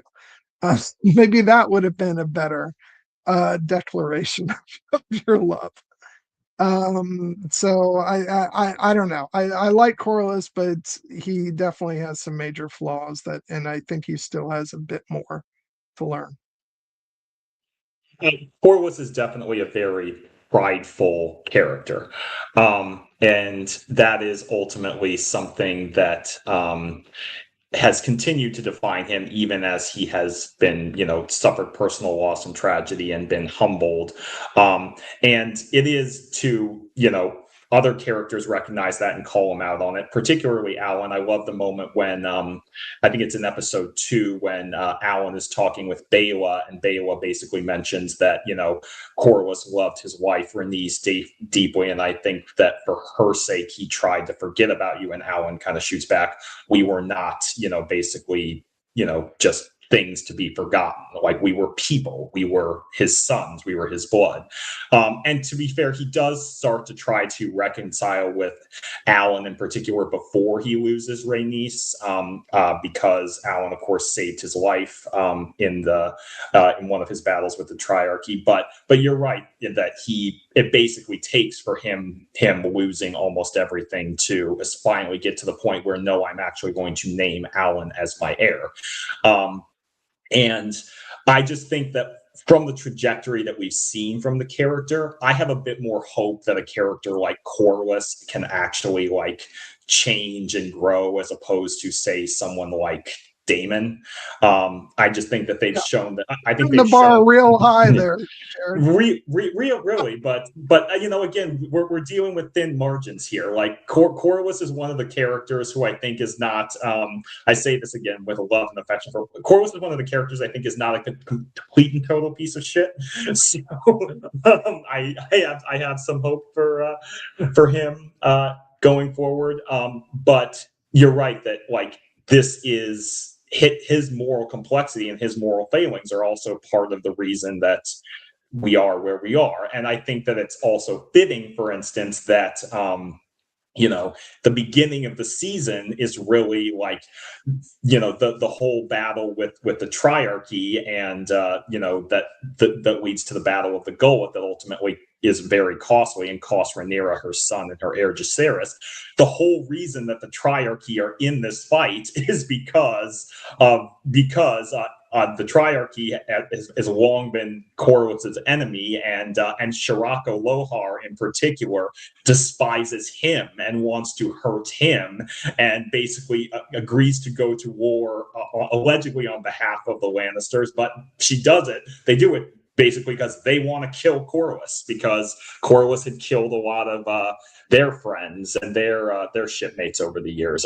By the way, Shirako Lohar, played by Abigail Thorne, incredibly memorable for a character who ultimately only appears in 2 episodes of the entire series. Yeah, it's insane. Yeah. Absolutely insane. She was very memorable from her appearance in the finale last season, but oh my god, she was a force to be reckoned with here. Yeah. Yeah, absolutely incredible. Gonna go down as I think one of the most memorable characters in the show, honestly. Yeah. And yeah, for a character who only appears in 2 episodes, that's pretty wild. I loved her. She was yeah, she was a tough one, and yeah, like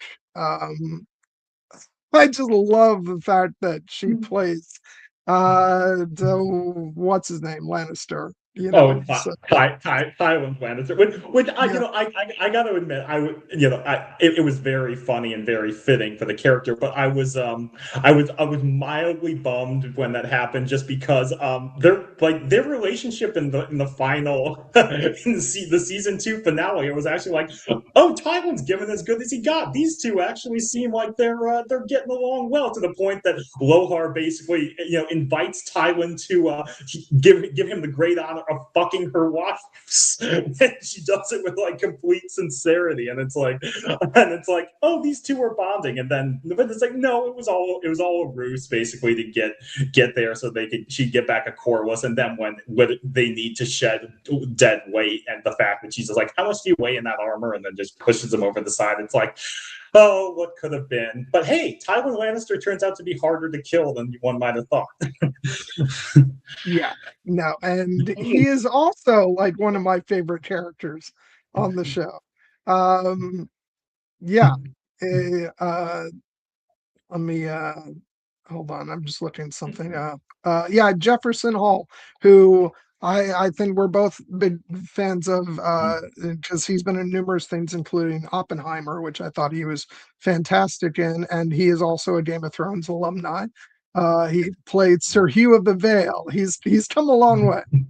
He has come a long way. And one of the lessons for a character is if you get a chance to play twins in the show, then take that opportunity, because one of your characters can die and then you still get to be on the show, because Yeah, Jason Lannister meets his fate at the hands of the Winter Wolves and Daemon's army earlier in the season, and we basically just see his head on a pike, as his lion, very very fitting on the nose there. But Tywin turns out, I love the fact that when he comes back in episode 5, he basically gets like the hero shot, where it's basically like, guess who lived? Tywin Lannister.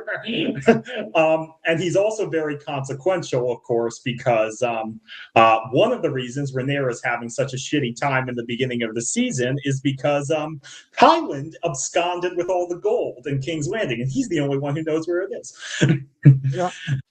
Um, yeah, and like he proves himself, like beyond just like um he's the whole reason why the triarchy is causing all those problems in the beginning of the season.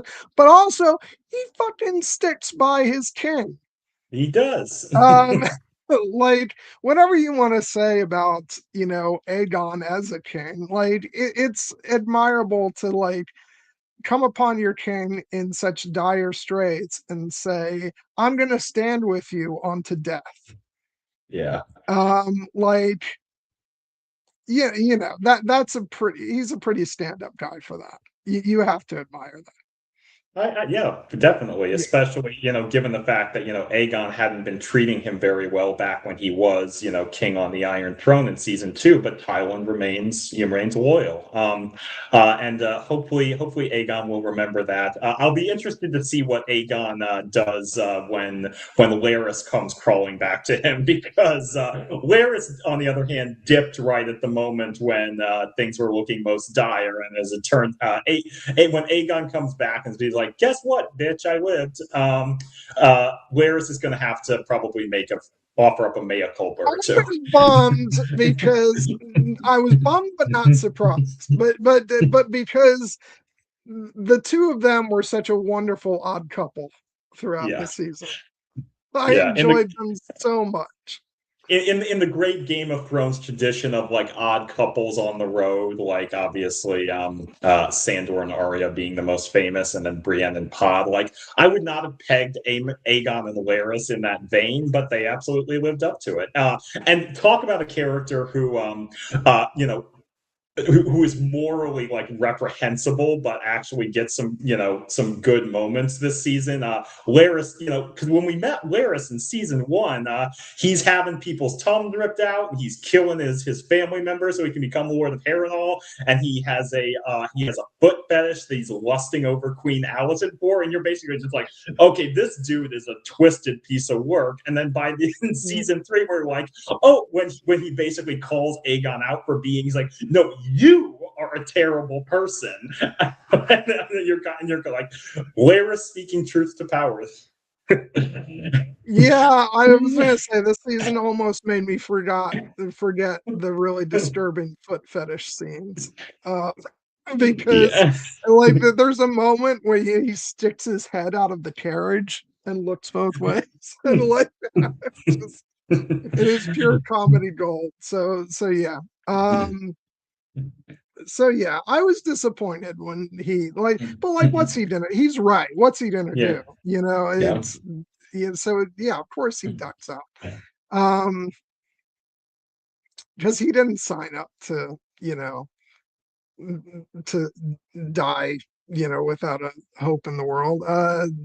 That's not what he was trying to do. So, but yeah, it is going to be interesting to see where he winds up Yeah. next season because I I mean, maybe his best play right now is to go to Damon because he did leave Damon that nice little surprise in the cells, uh, you know, in the form of Otto. Which, by the way, can we just talk about that moment? Like, honestly, that whole section, Yeah. with Rhaenyra's landing, you know, um, let me Yeah. think. Yeah, I don't know. We'll see. But that's why I say I have no idea. We'll see. Um, how things turn out. But yeah, the whole moment with Otto when he's brought out, it's the tail end of like my favorite sequence in the entire show, honestly. Um, which is Rhaenyra and Damon arriving in King's Landing, and before everything goes horribly downhill. The rest of the episodes, this truly is, and it's not like things are great in this scene either. This is what I was talking about before. There's a lot of darkness in Victory, and yeah, and but just when Damon comes upon Otto in the cells and like, we have a gift for you from Lara Strong in case you ever returned, and then you just hear the breathing in the darkness, and you're like, oh fuck, it's Otto. Which really caught me off guard because I thought he was like, when they showed him last season, I thought he was like being taken off somewhere in like a cart or something. No, he was actually locked up in the black cells. And yeah, when Damon's just wonderful cackle as he realizes who he's looking at. Again, Damon is a horrible person, but he does give us, the viewers, some of the purest joy in this entire show. So, like, watching him like crack up and laugh at things is just the most wonderful thing. Like, just, I just think back to like previous moments in the show, like when he's just like laughing after Damon's death. like at the dinner table, and he's like chuckling to himself. And then also when, after he has Helena's child murdered, and he's just got this shit grin on his face.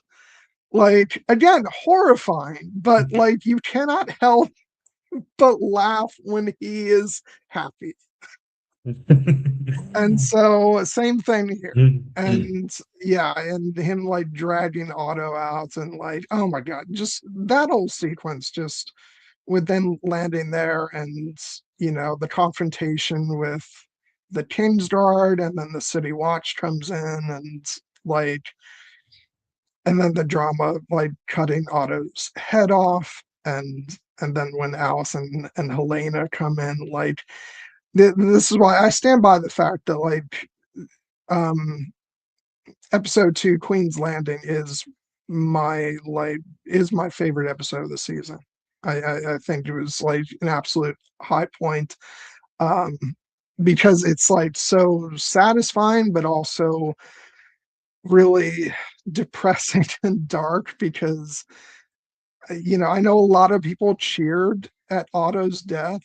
I did not, because as much as I blame him for everything that's transpired, I thought it was just, that whole scene was just a tragedy, because as much as Rhaenyra hates Otto for what he's done, this is also was also her father's closest friend, and her her best friend's father. And I think it is killing her to do what she does in that scene. And she's still reeling from Jace's death. She is in a horrible state.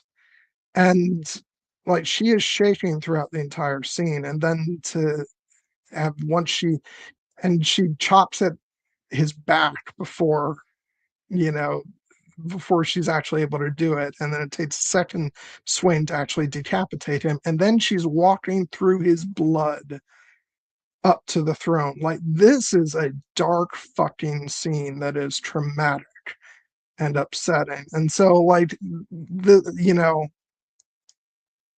I don't think, like, it's not a victorious moment for the character. I feel, and like, that's what's so great about it.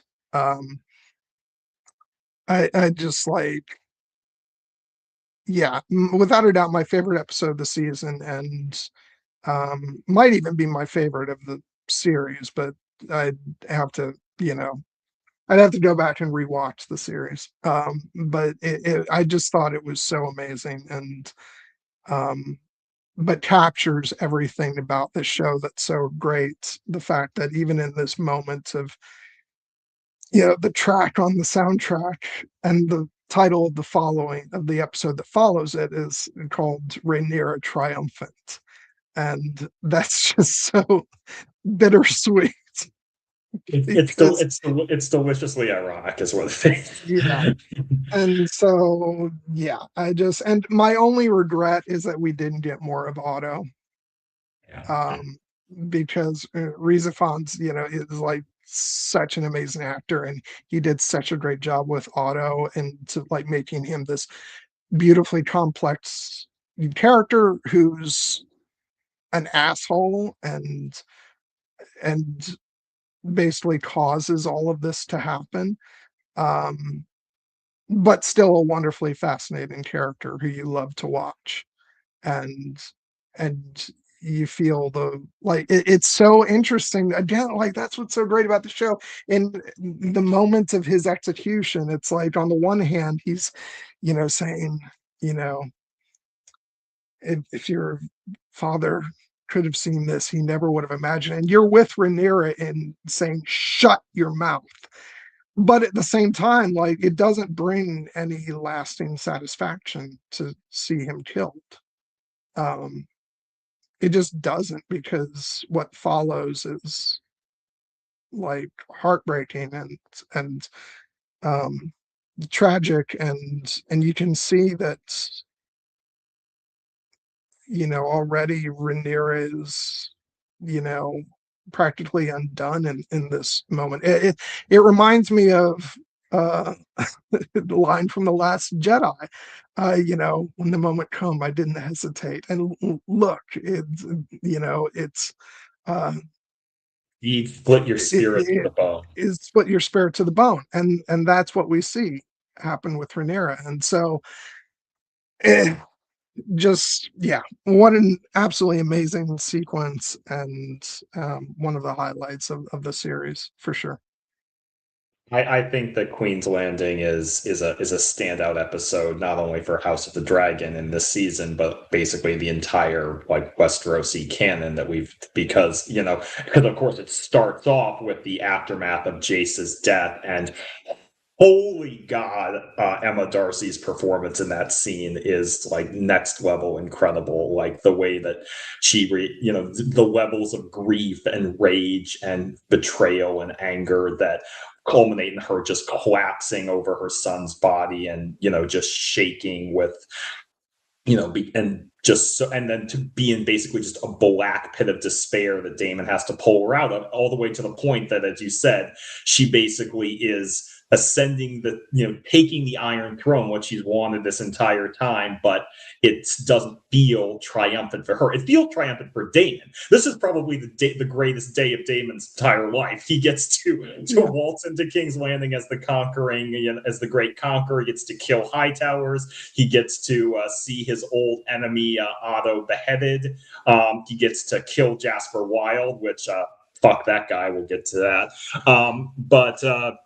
And then he sees Rhaenyra ascend the throne. But for Rhaenyra herself, whose perspective we're meant to be in, you're right. It is a very emotionally fraught moment because, the great irony of Otto being the one to say, if your father could have lived to see this, he would never have believed it. And, it's pretty rich of him to say that because, of course, he was the one who undermined a lot of Viserys' wishes.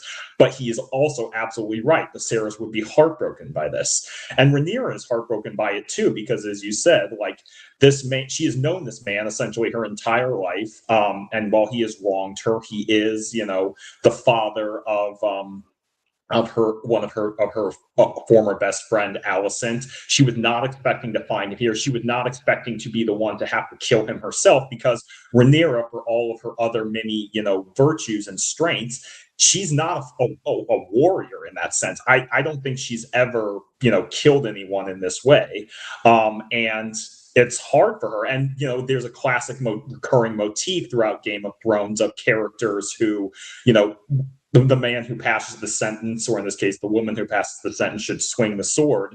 But sometimes when characters struggle to behead somebody, like, say, Theon Greyjoy in beheading Sir Roderick in season 2, it's a sign that they are morally conflicted. And maybe they are, not, essentially, they are essentially lying to themselves about who they are and why they're doing what they're doing. And so I think it's very important that it takes Rhaenyra 2 swings to kill Otto, and it doesn't feel like this big, decapitation of the man who's probably most responsible for the Dance of the Dragons, because at this point, his death is not going to end this. The conflagration has grown too big. He's just basically another consequence of this long and bloody conflict. And I think that this is another example of the show like taking a small moment from the book, because in the book it's just mentioned they take King's Landing, they find Otto Hightower, and he gets beheaded for treason. There's nothing about Rhaenyra being the one to do this herself, or the emotional cost of doing so. Like, and the fantastic imagery of having to walk through his blood to ascend to the Iron Throne finally, and then to have that moment immediately undercut by Alicent, who she had this kind of reconciliation with and had struck this deal with.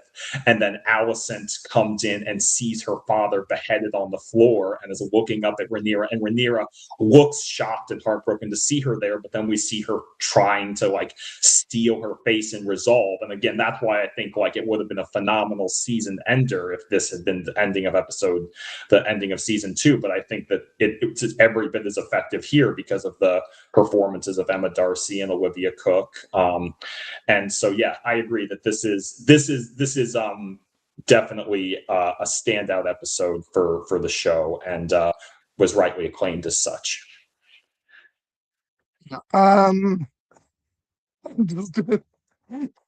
Jared, you and I should write a book on Oh this my! subject. Oh my Could we? God! Uh, yes, I will say that I think Ryan Condal gets a lot of unjustified hate, much as his predecessors David and Dan did. And I'm sure that Ira Parker will face one day when he does something that pisses off the book fans. I think that but I think, I mean, obviously people can quibble with, certain adaptive choices that have made, but you're absolutely right, Beyonce super fan. Like, Fire and Blood is a history book essentially. It's not written as like a narrative story, so there's a lot of room for interpretation, and so the fact that they're not following it as religiously as certain people like George R. R. Martin want them to, I'm like, that was never, ever, ever realistic. That's not to say that people can't have, like, can't feel like, oh, well, I wasn't crazy about this choice or that choice, but like, it is hilarious how to watch people turn against these showrunners, when but like, the whole Ryan Condal thing was a whole another thing, because George, made the decision to post about it on his blog. Um, and yeah, like you said, like, Ira Parker is going to face this at some point. It's, everybody always,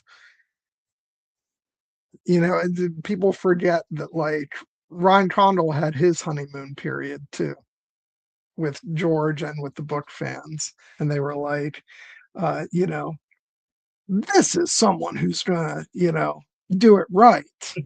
And it's like, give it time, give it time, and you will turn against Yeah. the new chosen one. So Yeah.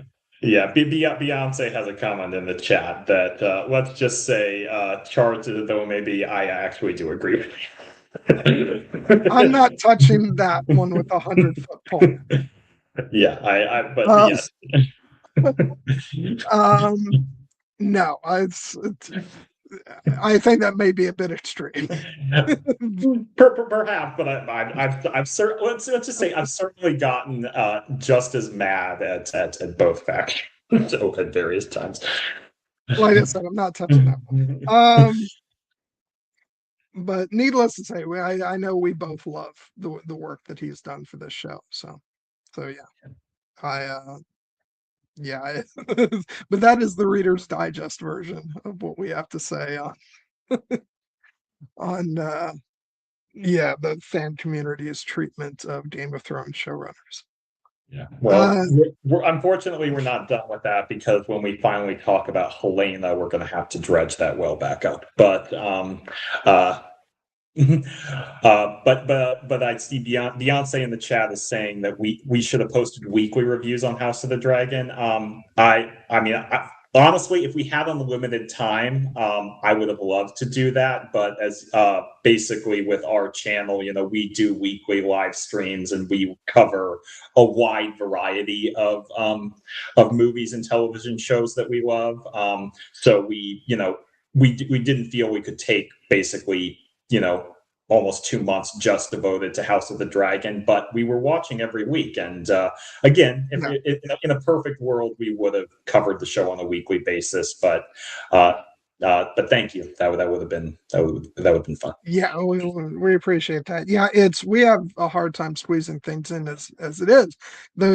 We just had a conversation a couple days ago about how there's things that shows that we would love to talk about that we simply don't have the time to do streams on right now, because our schedule is too full with stuff. If we were strictly a Game of Thrones channel, we could do it. But yeah. Um but anyway, so having talked about that, oh, who else was it I wanted to move on to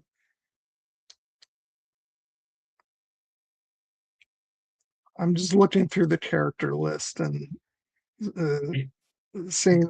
Let's actually, since she just got brought up in the chat, let's talk about Massaria. Um, it's the old phrase of like getting what you want, but not like this. Not like this. Because because of course we did get you know some quality time between Rhaenyra and Massaria in towards the end of the season, and then it soured right away, and I was so very very sad, but it was inevitable in you know in reality. So but I love so much what they've done with the character Massaria. Um, she has become like one of my favorite, parts of the show, and um, yeah, her and Rhaenyra should have just run away together. It's I think they would. I think they would have been happier than they wind up at the end of the season. Because yeah, like the moment in season two, like that was built up to. I do feel where Rhaenyra slowly begins to trust and rely on Massaria's counsel more and more, and then in a moment when they're both feeling kind of vulnerable and sharing kind of the traumas from their past, they fall into an embrace and a kiss that feels like a release for both of them. And then I was kind of waiting to see how that would pay off in this season, because obviously Rhaenyra Massaria is basically Rhaenyra's kind of right hand woman at the beginning of the season. When she takes King's Landing, and she's Massaria is one of the characters she trusts, and not with a lot of responsibility. And Massaria is serving her very faithfully. But cracks in that relationship do start to form when, in particular, the fact that Massaria and Daemon have their own kind of rivalry grounded in their own romantic history. And Daemon, kind of in many respects, represents kind of the devil on Rhaenyra's shoulder to Massaria's angel, even though it's not that black and white. But it does feel like, as Rhaenyra struggles more and more, and like starts to realize what she has to do to keep the Iron Throne, like Massaria really fills the role kind of that Barriss ultimately did in the original show, where she is a champion of the common people, and she is essentially urging Rhaenyra about, everything you do has to be with them in mind, and in service to them, because they are ultimately your reason for being, you to protect them. That is what rulers are supposed to do. And Rhaenyra is listening to her at the beginning of the season, even taking like a harder path than she perhaps could have otherwise, but in order to essentially follow Massaria's advice, where like she holds off on paying the gold cloak because she needs the money to essentially,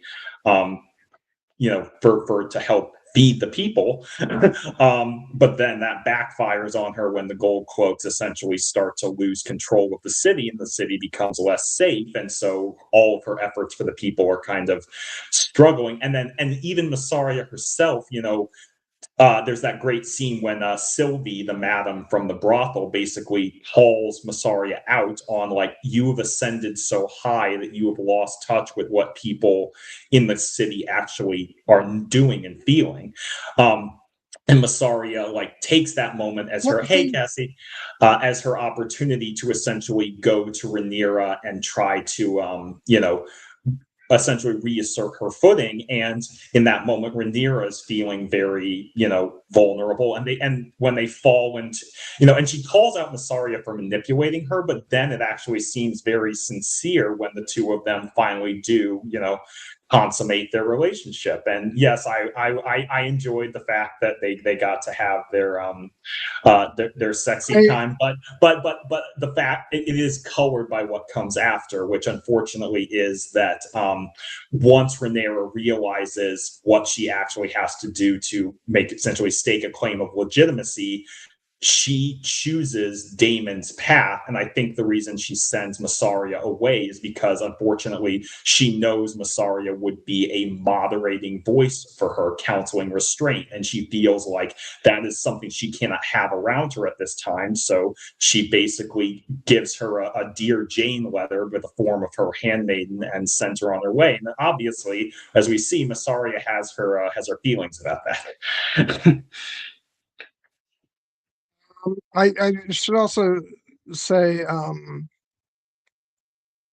I just want to bring up that I actually don't know what this, not this one, sorry. I don't know what this refers to because, as I said, I, it's been a while since I've read the source material, so so I'm not super familiar with this. And so I don't know. Maybe you can speak more yeah. on that. So the character, just briefly, without too many, the character of the shepherd is a common folk in King's Landing who, in season 4, basically becomes essentially like a prophet who essentially counsels the people to rise up against the dragons and the dragon lords, and it leads to an event known as the storming of the dragon pit. So I think they're speculating that Massaria could take the place of that character. But and I don't know for sure if that's the direction the show was going, because if they don't, then they're going to have to introduce a new character, because the storming of the dragon pit is obviously something that we will get in season 4. It's a massive event, but we'll see what they do. Yeah, that's like I said that there are certain big, you know, touchstones of the story that I do remember. And yes, without a doubt, the storming of the dragon pit is one of those. So I'm very much aware that that happened. And so yeah, that'll all be interesting to see. Um, I'm taking offense to this that your voice is getting singled out, Jared. Well, I thank you, Beyonce Superband. That's very thoughtful. But yes, what can I say? It's I that try. yeah, I mean, it comes in handy because you know you're a doctor, so yeah, you need to have that soothing voice That is to true. calm That is true. patients. I have a lot of practice of talking to people in stressful situations. So maybe that pays off. Um, yeah. So, no, like I was a bit disturbed by the actual scene between Rhaenyra and Massaria because it comes on the heels of um who's the character you mentioned, the woman from the brothel, Oh, um Sylvie. Sylvie, you speaking about how you know, to Massaria, that they'll always see you, you know, you know, I'm not going to say the word, but as a sex worker. And to then follow that up with Massaria kind of, you know, sort of leaning into her sexuality with Rhaenyra in that moment, that kind of that added a dark edge to the scene that made it uncomfortable for me because I wanted sweet, sexy time, and it felt tinged slightly by that darkness, and then to follow it up with Rhaenyra basically pushing her away. Yeah, it's just that is unfortunately not the happy ending that I hoped for for the two of them. Quite the opposite, but yeah. Um, uh, yeah, I don't know. Yeah, I'm gonna again say like it's been a while since I read the story, so I don't know. I hope they do it to people's satisfaction. I'm just excited for it.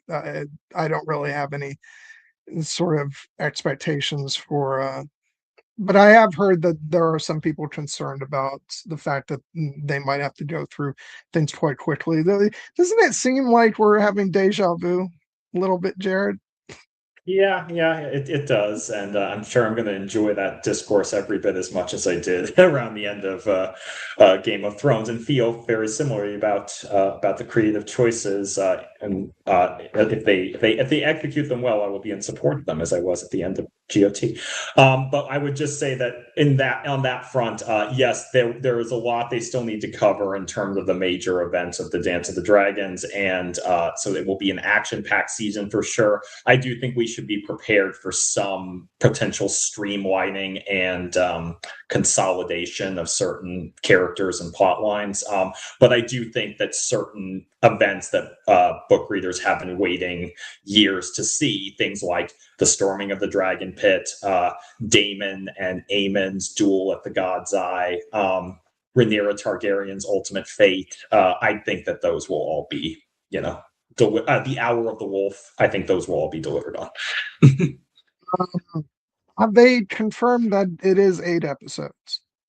I think they haven't like officially stated it, but at this point I would be shocked if it wasn't, because unfortunately these seasons have a tendency to get shorter, and Yeah. I just hope that like they give them, like, the budget and the time necessary to tell the story as Ryan Condal envisions it. Yeah. Yeah, it would be kind of nice if they let them have 10 episodes again for the final season, but I'm guessing that's probably not in the cards.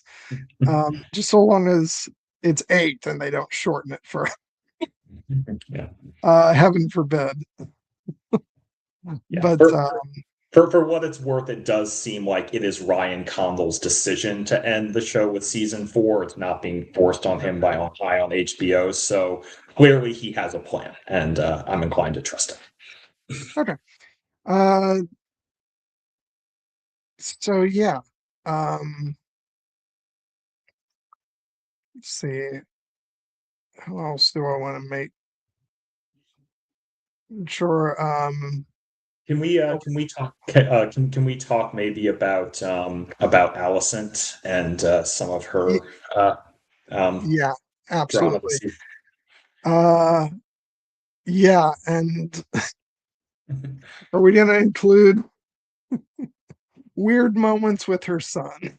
I mean, we have to. We have to, because this season is basically nothing but weird moments between Alicent and her sons and her daughter.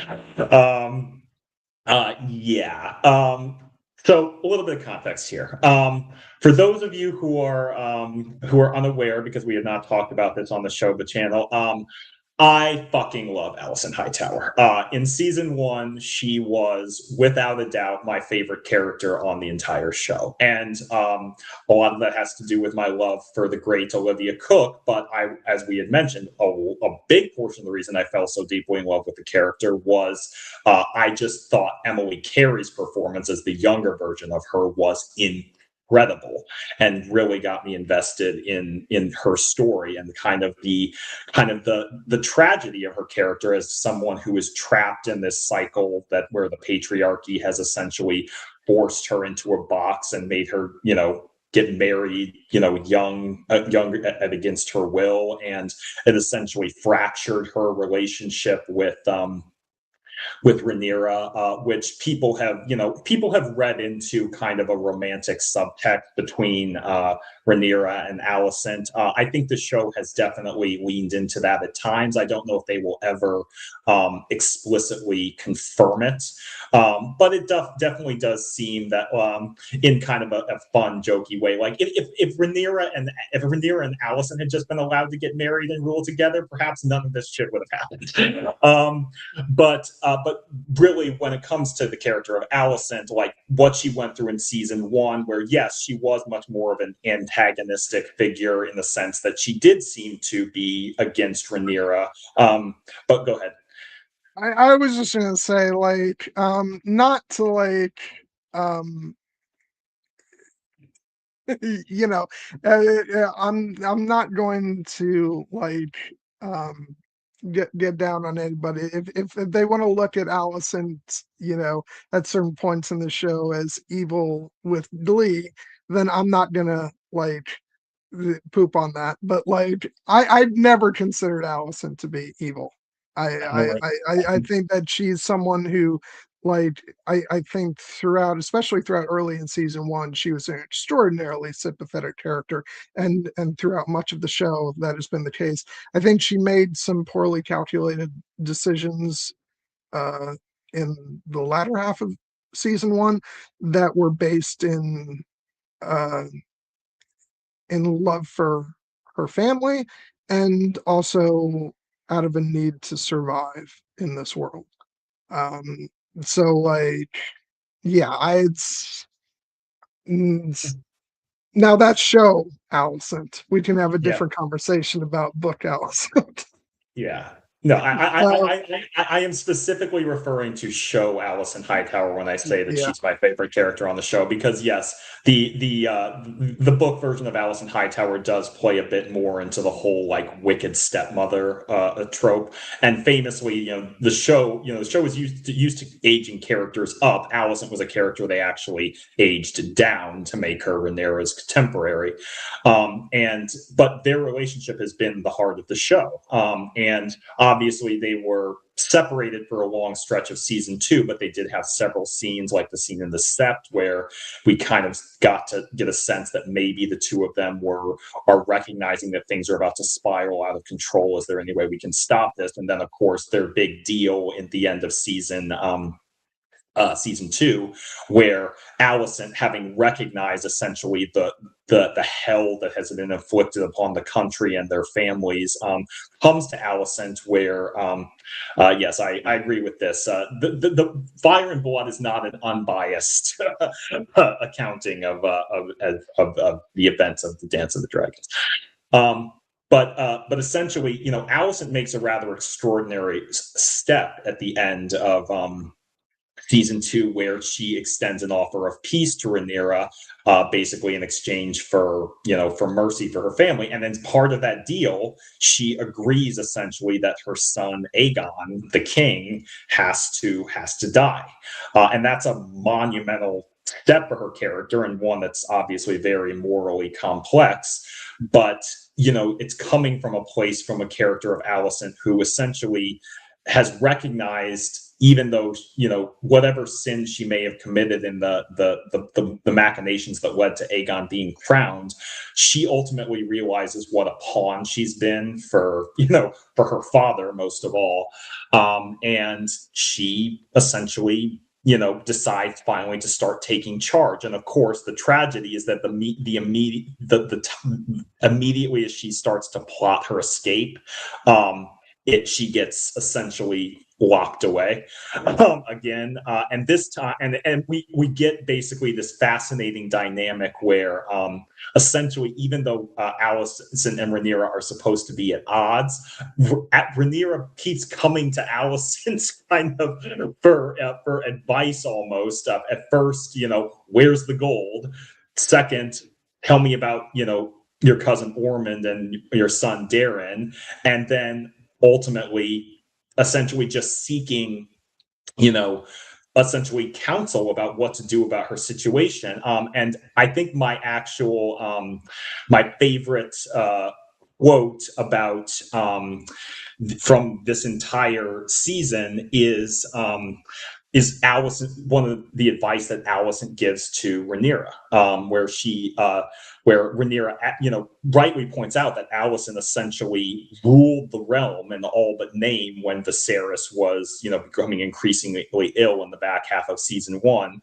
And of course, did not get credit or respect for it, but she did it, and she did it capably. And Rhaenyra asks her, "How do you bear it?" And Allison responds, "Quote: In truth, you may not rule and remain yourself. There are choices to be made, and you may, on occasion, have to turn your face away while people suffer and die. There is a door in you that must shut. You will do things that your heart would have recoiled from before you came to the throne." And Rhaenyra responds, "I acknowledge the struggle, but I dispute that I must become what I am not." And Allison says, "Time will tell." Rhaenyra responds, "My father remained himself." And Allison kind of chuckles darkly and said, "Your father lived in a world of his own construction. You and I have never set foot there." And I thought about that conversation a lot in the finale when Rhaenyra makes the choices that she does and basically starts to create her own version of the world, and again makes choices that she would have recoiled from in horror before. The character who was weeping as she beheaded, Allison Hightower, or beheaded Otto Hightower in episode 2, I thought it was very pointed that, at the end of episode 8, when she is essentially force feeding her sister Helena and treating her very cruelly. And when Helena ultimately makes the decision to commit suicide, and Rhaenyra, sees the tapestry that she has written where Helena is falling out the window, but then she sees herself on the Iron Throne with blood and fire around her, and her face hardens. And what does she do? What is the final shot of the season? She takes the door, and she closes it. There is a door that you must shut. You will do things that you would have recoiled from before you came to the throne. I was like, that's fucking great writing right there.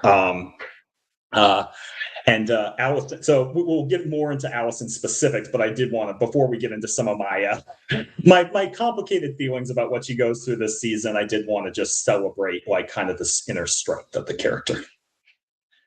Yeah. You also mentioned Helena, which I should go ahead and say that, again, not having the source material fresh in my mind, I did not know what had been changed. And from what I understand, a lot of it goes back to decisions that were made, earlier in the show, with regards to Helena's children and stuff. But I thought it was incredibly well done and well written, and building up to Helena's death. And I just thought the scene where Rhaenyra is force feeding her was absolutely horrific. And yeah, the whole thing was heartbreaking. And I imagine there are people who have feelings about this, but I found it interesting to have echoes of things from Game of Thrones, um, like the manner of her death. And I tend to take the position of if, you know going back to the oft repeated thing from Star Wars, which is it rhymes, to having those echoes. And so I thought that was fascinating. Also, a lot of references in what happens to Tumbleton to the bells from Game of Thrones, Yeah, which I imagine a lot of people were not pleased about. I was over the moon about. I was over the moon. There are even some direct one-to-one shots. I've seen them side by side, and I'm like, I see you, Ryan Condal. Like, salute for respecting what came before. Yeah. But yeah, with Allison, yeah, it I just loved that this season opened up with she had a plan, and then everything went to shit. Yep, as the And best plans tend to do. me, I felt like people weren't giving her enough credit early in this season. I get that at that point she had no choice. She had to do what she could and act fast. But girl was getting shit done. All of her plans get thrown to the wind, and she's like, fuck that. I got shit that needs to be I need to get things ready for Rhaenyra. I need to try and get all the pieces I can in the right place. And she was busy. And I just want to applaud Allison for for not just running off to her corner and weeping. Yeah. Because she had some difficult cards to play in the beginning of the season. And she, not everything was perfect, and she may have been regretting her decision, with where things lead throughout the season. But I'll tell you, she understood the assignment and she got shit done. She did, and ultimately, it's, as we said, the best laid plans oftentimes, can what they can't stand up to the trials and tribulations that the real world, you make a plan and the gods laugh, as they say, and Yeah. in this case, Allison did everything she needed to do to pave the way for Rhaenyra. She held up her end of the bargain, and the things that ultimately that went wrong were beyond her control. Like, she made the difficult choice essentially to agree to have her son Aegon sacrificed, but she did not foresee that by the time she gets back to King's Landing, Larys has foreseen this and he has smuggled Aegon away, and she returns to find Aemond sitting on the Iron Throne. And her relationship with Aemond, woo boy. Oh my God! Like, I swear to God, like the look on her face when Aemon kisses her, it's yeah. like, what the fuck have I walked into? Yeah. She has no choice but to just smile and yeah. Yeah. So and this will ultimately tie into Eamon's story as well. But like I find it, fascinating and as much as you can with such things that Aemond has always had an attachment to Allison, shall we say? And I actually do think it goes back all the way to season one, where one of the big signature moments of season one is the moment when Aemond loses his eye after claiming Vhagar, and that is a moment when Alicent, feeling very aggrieved and essentially angry on behalf of her son, essentially flies into a rage and tries to kill Rhaenyra, essentially, or at the very least take out her own son's eye. And it is a moment where, essentially she is standing up not only for what she sees as her place in the world, but for her son. And the moment, and ultimately Aemond kind of helps, as a young boy, helps diffuse that situation when he says, like, do not fear, mother. I may have lost an eye, but I gained a dragon. And that kind of helps settle things down. And, that's the kind of the natural, mother-son reaction that we would, see in a show that is not a Game of Thrones show where there's a complicated Targaryen family dynamics at play. But obviously, in season two, there was the dynamic where essentially Aemond basically usurps Aegon by having him by attacking him at Rook's Rest, and then essentially being lifted up as regent. And in that scene, we see Alicent essentially trying to counsel restraint on him because everyone recognizes Aemond is unpredictable and dangerous, and he basically like pushes her away.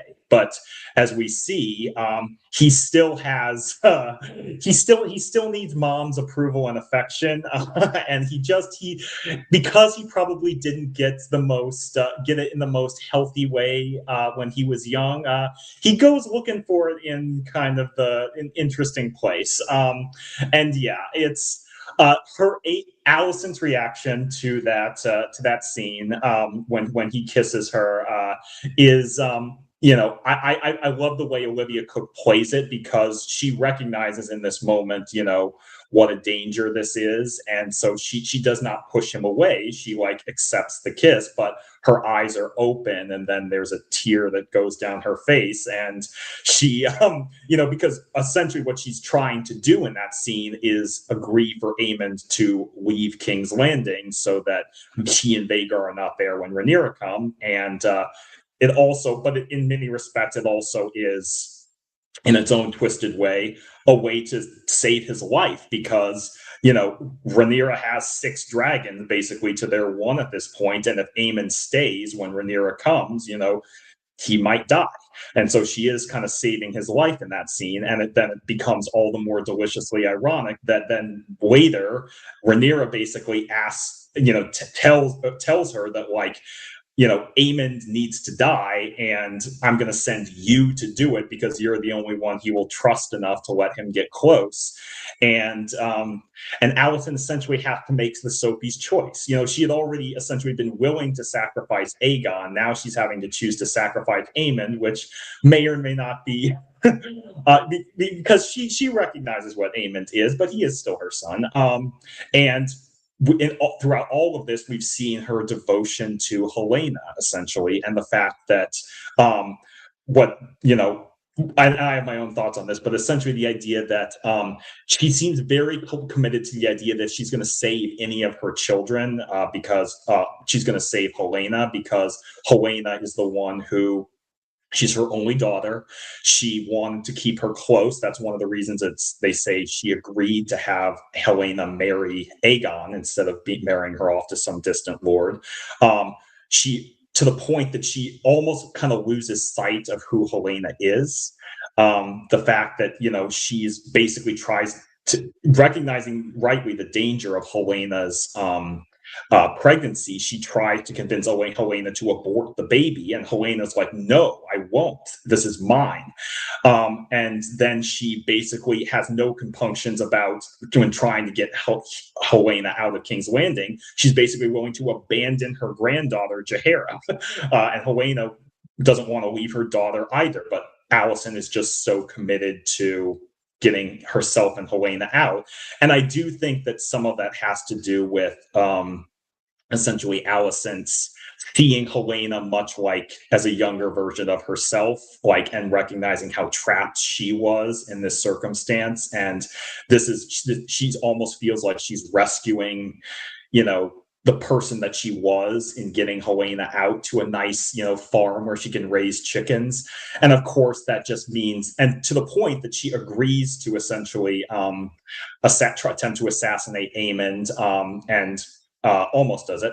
But then of course Aemond lives, and I think it's very thematically fitting that Alicent was so committed to saving her daughter that she was that she was willing to essentially sacrifice at least two of her sons.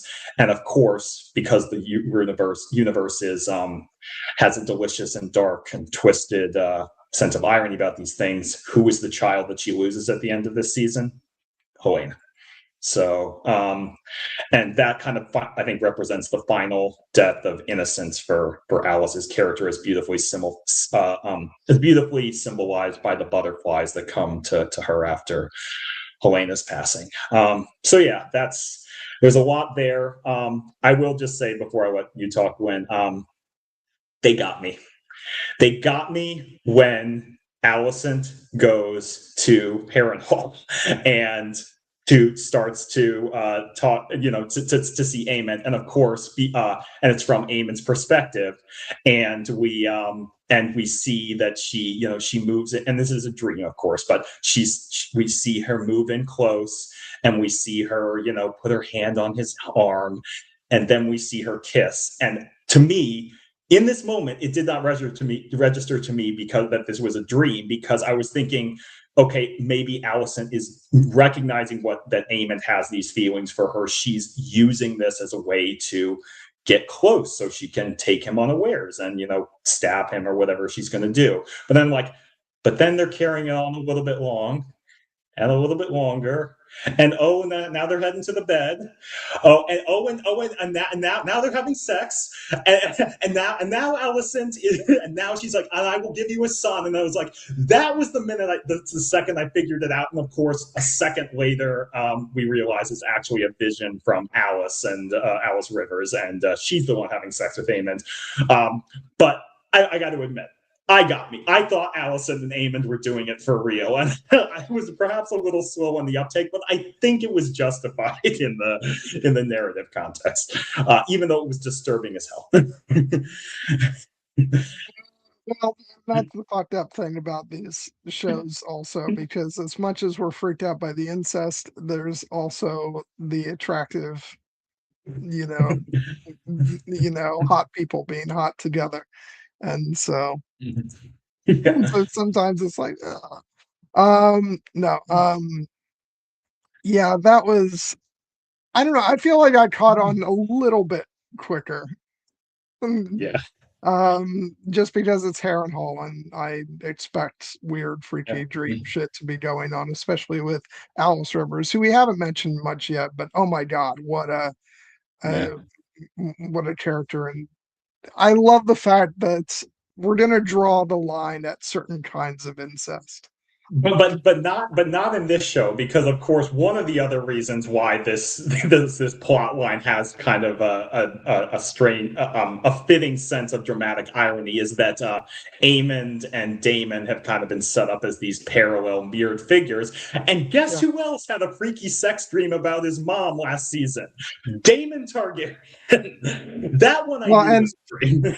I mentioned this already, but like the line bears repeating because I just laughed out loud is when Alice Rivers said, Targaryen boys all want the same thing. Yeah. uh, Oh God. But yeah. yeah, no, God, the whole thing was freaky. And but then like yeah, I think you're hitting upon something else and basically seeing Helena as basically the young version of herself and trying to by rescuing Helena, she in essence is rescuing, you know, correcting the mistakes of her past and like saving the person who she was. And yeah, it's just the whole thing is just so fucking sad the way things unfold. Um yeah, I just uh sorry, I'm just reading. Mm, I have not seen Lestat, but I get the vibe. Um, Yeah. and I will just say, like, these shows really, I do believe that these shows have fucked us all up. I'm just gonna say. Yeah, Game of Thrones kind of broke the seal, and now a lot of shows are. I mean, they weren't the only one. I remember some stuff with like the Borgias and stuff back in the day. But yes, even though I've Yeah. not seen the show, The Vampire Lestat, I do know that character has a very complicated relationship with his mother that perhaps goes to some similar places. So. Like, okay, no in detail spoilers, but there's even a retroactive incest thread in Outlander. Ah. And I'm like, what in Outlander? How has this? It's like it is a disease that is permeated into like all other things. Yeah, I'm not. Obviously, we're watching Outlander together for the first time. I've not seen the later seasons, but I will just say, given the fact that it's a time travel show, it doesn't exactly surprise me that at some point one of the characters might hook up with a distant relative of theirs from the past. But and then what was the show I was just watching? The new show Sterling Point. There is a point where like two characters have to reconcile with the fact they might be in a pseudo incestuous relationship, not by blood, but by like, one of them is like, you know, an unblood related like half sibling, and dating someone who is thought to be an actual half sibling of the anyway, it's too complicated to get into. But the fact that like the characters are just kind of like and it's like okay. And we as a culture are more chill about these things apparently now. But yeah, anyway, we're getting off track. Not really, because I mean we are Not talking about really. the Targaryens, and there's a lot of incest in this show. Like we're so put off by we're so focused on the hallucinated mother son incest that we're just like kind of brushing past the fact that, like, Damon and Rhaenyra are uncle and niece, and they're married, and hell, Alan and Bela start hooking up in this season, and they're also uncle and niece, and it's everywhere. Okay, can I just say, I was like, I get why she's okay with that, but why the fuck is Alan okay with that?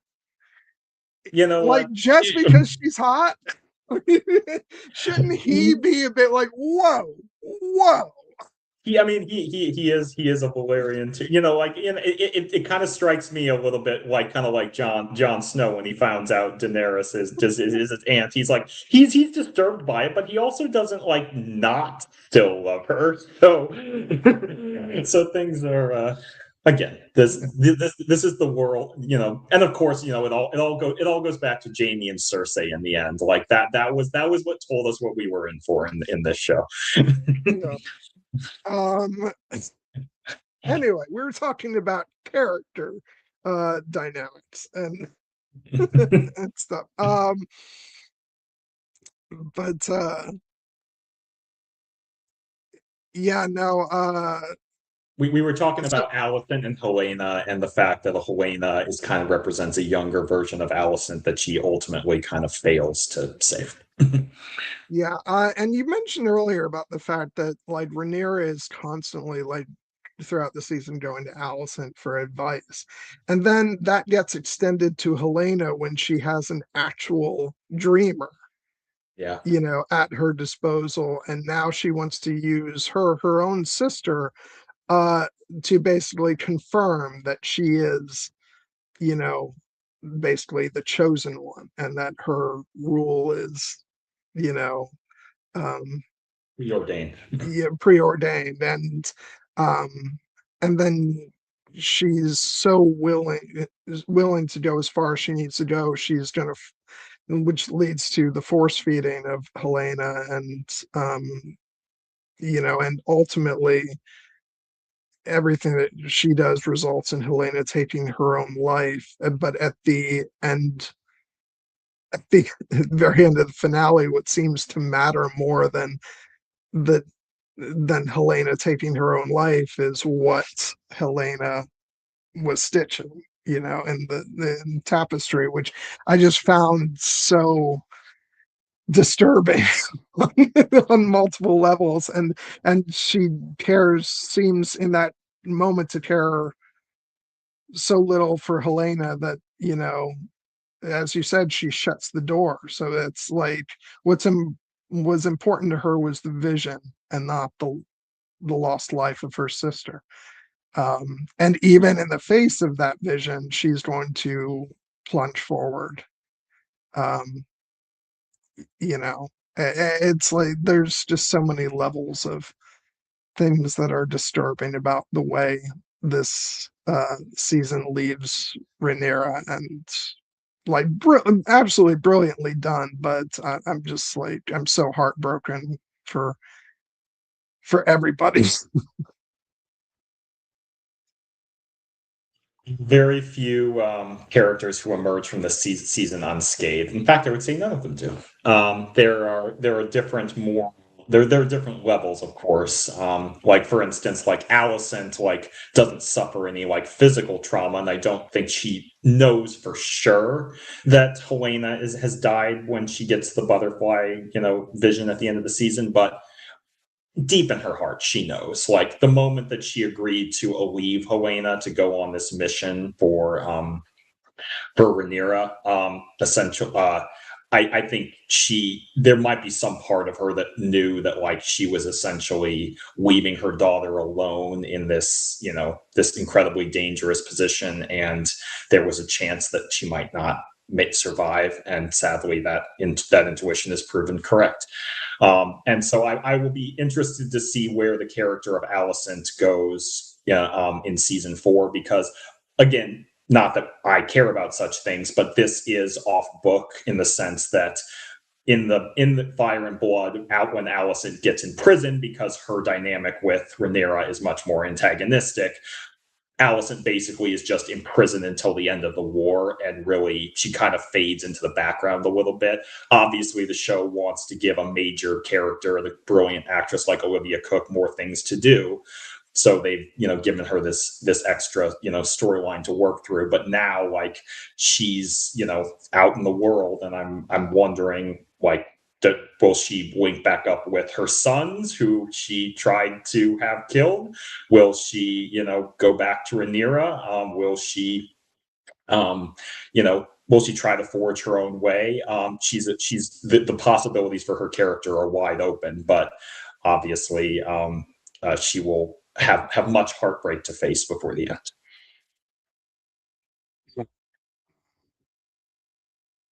Also, before we sort of move on from the whole Harrenhal thing, I do want to talk again about Alice Rivers, who Please, yes. like just oh my god, what a like just she was wonderfully entertaining last season with all the stuff with Damon, and then this season like just I love that like she's going to play these Targaryen boys for to get what she wants, and I think she finds in Aemon a bit more of a willing partner, Yeah. who's can be manipulated a bit easier, perhaps.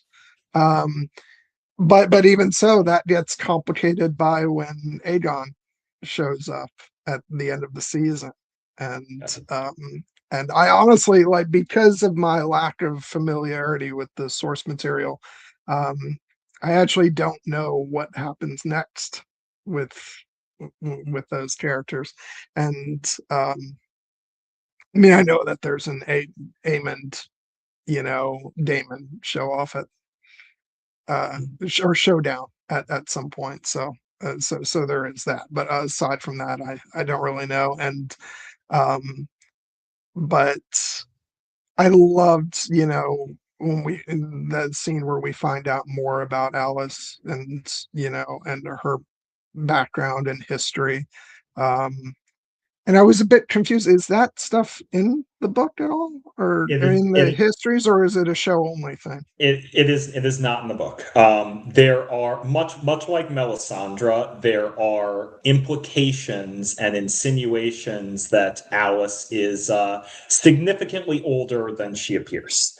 But this revelation that she is in fact the wife of Harren the Black, who built Harrenhal and was the mother of his children, and then she essentially lost everything when Harrenhal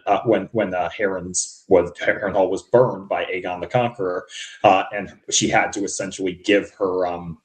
She had this one son who survived horribly burned, and she was trying everything to save him, and basically turned to older cures and ancient spells and remedies that ultimately failed to save her son, but in doing so, essentially bound her to the land and to the the powers of like the green seers and the green men and the earth essentially, and made her effectively immortal.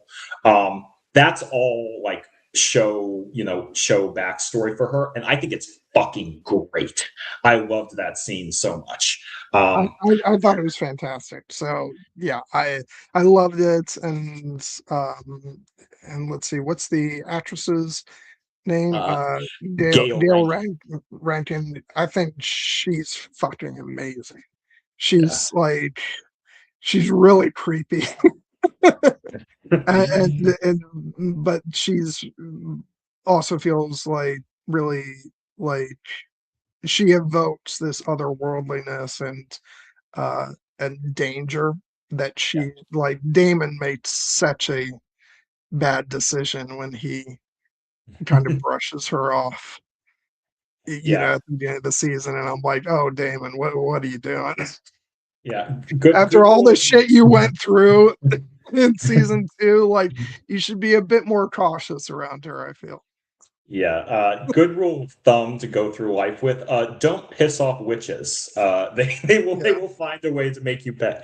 And obviously, as you said, the fact that Eamon and Damon have kind of been set up on having, like, circling each other for basically the entire show, with their ultimate fate still to come, and the fact that they both go through parallel tracks at Harrenhal with this vision quest. And they both have Alice kind of there pouring like honey in their ears, telling them what they want to hear. And of course, the fact that Eamon, because of his Oedipal issues, is much more susceptible to it. And the fact that she actually does seem to have like more, there's obviously manipulation, but she does seem to have some, affection for Eamon as well. The emotions that she shows in that scene where she opens up to him and talks about being alone in the world, and it's been a long time for her to wait. That feels very genuine. And of course, it has the amusing aftermath that Eamon, having just been betrayed by his mother figure, now learns that he has a hot 100-year-old goth mommy here to step in, and he's basically like, I'm going to lock that shit down. This is now my betrothed. And that fucking dinner between Alice and Eamon is what we said. That this show didn't have much comedy this year. We need to amend that. That scene was fucking hilarious. I loved it. It just the ultimate, like, your son brings his weird goth girlfriend to dinner, and the mom doesn't know what to make of it. Eamon, who is this girl? And it's all the more delicious for me because Olivia Cooke has actually played this dynamic multiple times before. She was in that show, The Girlfriend, with Robin Wright, where she played, and where she was the who is this girl? And she also had a similar dynamic in the television show Bates Motel, centered around famously well-adjusted mommy's boy Norman Bates. So she has some experience with it.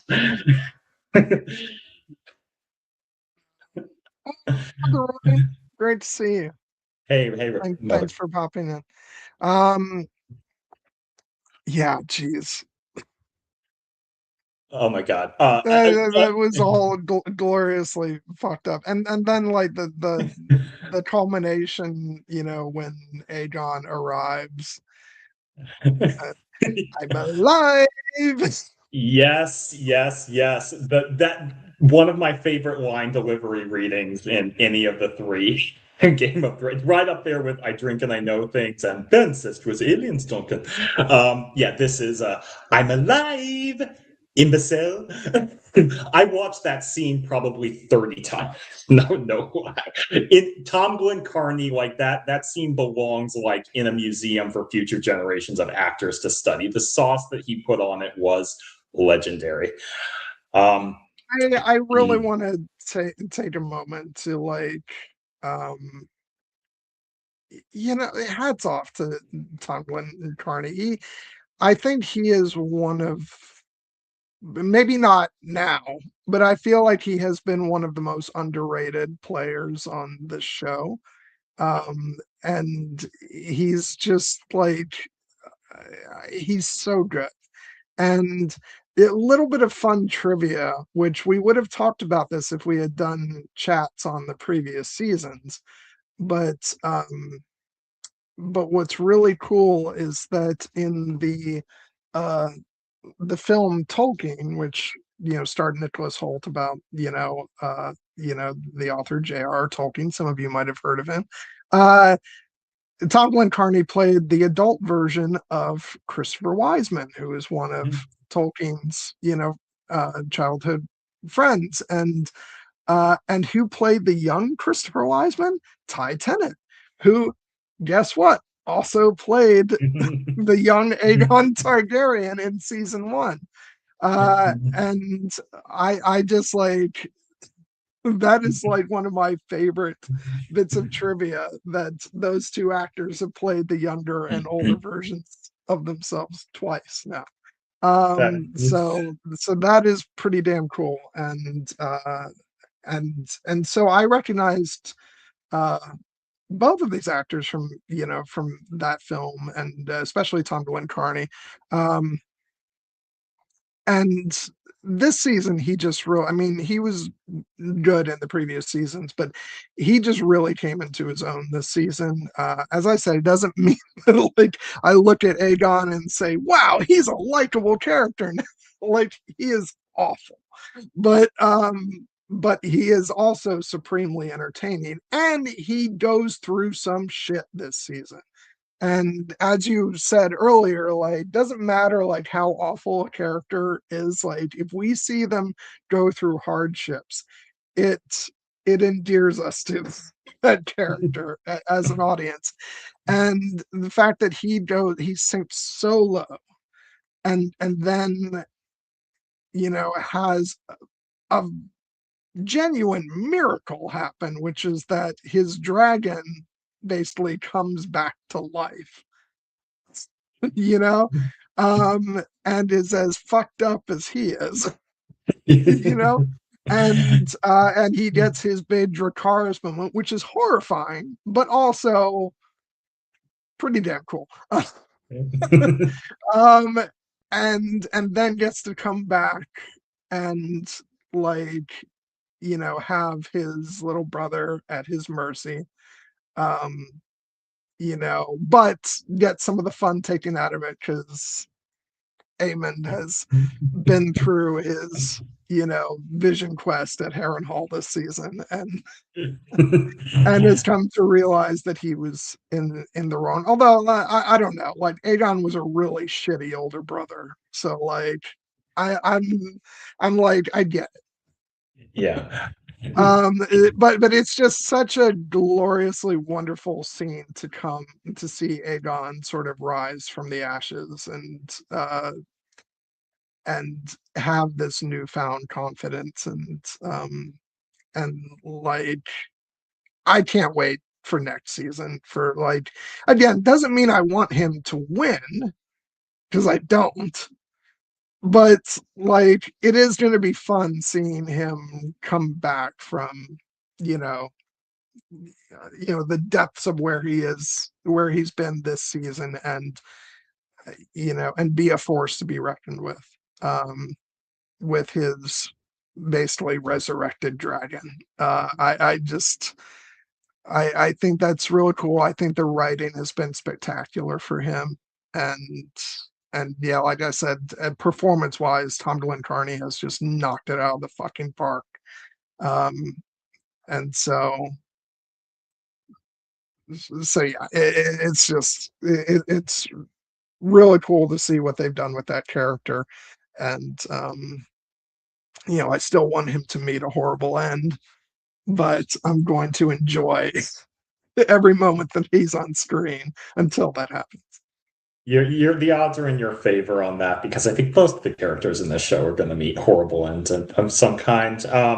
Yeah, this was definitely Aegon's best season in terms of material, and Tom Glenn Carney just made an absolute feast of it. I love it. So I hope, yeah, 100% Cassie. Like, Yeah. I think unfortunately, as media literacy continues to die a slow and agonizing death, people online are more and more losing touch with the idea that depiction does not equal endorsement, and hence people need to get that back if they're gonna ever watch Yeah. like spoiler Can I? Yeah, I just want to make like, I want to bitch about something that I saw online, because I have tried to stay away from the discourse overall, but you inevitably still run across some things. And I saw somebody, I think it was on Instagram, and Instagram is a total cesspool. You should not be reading any like comments about shows on Instagram.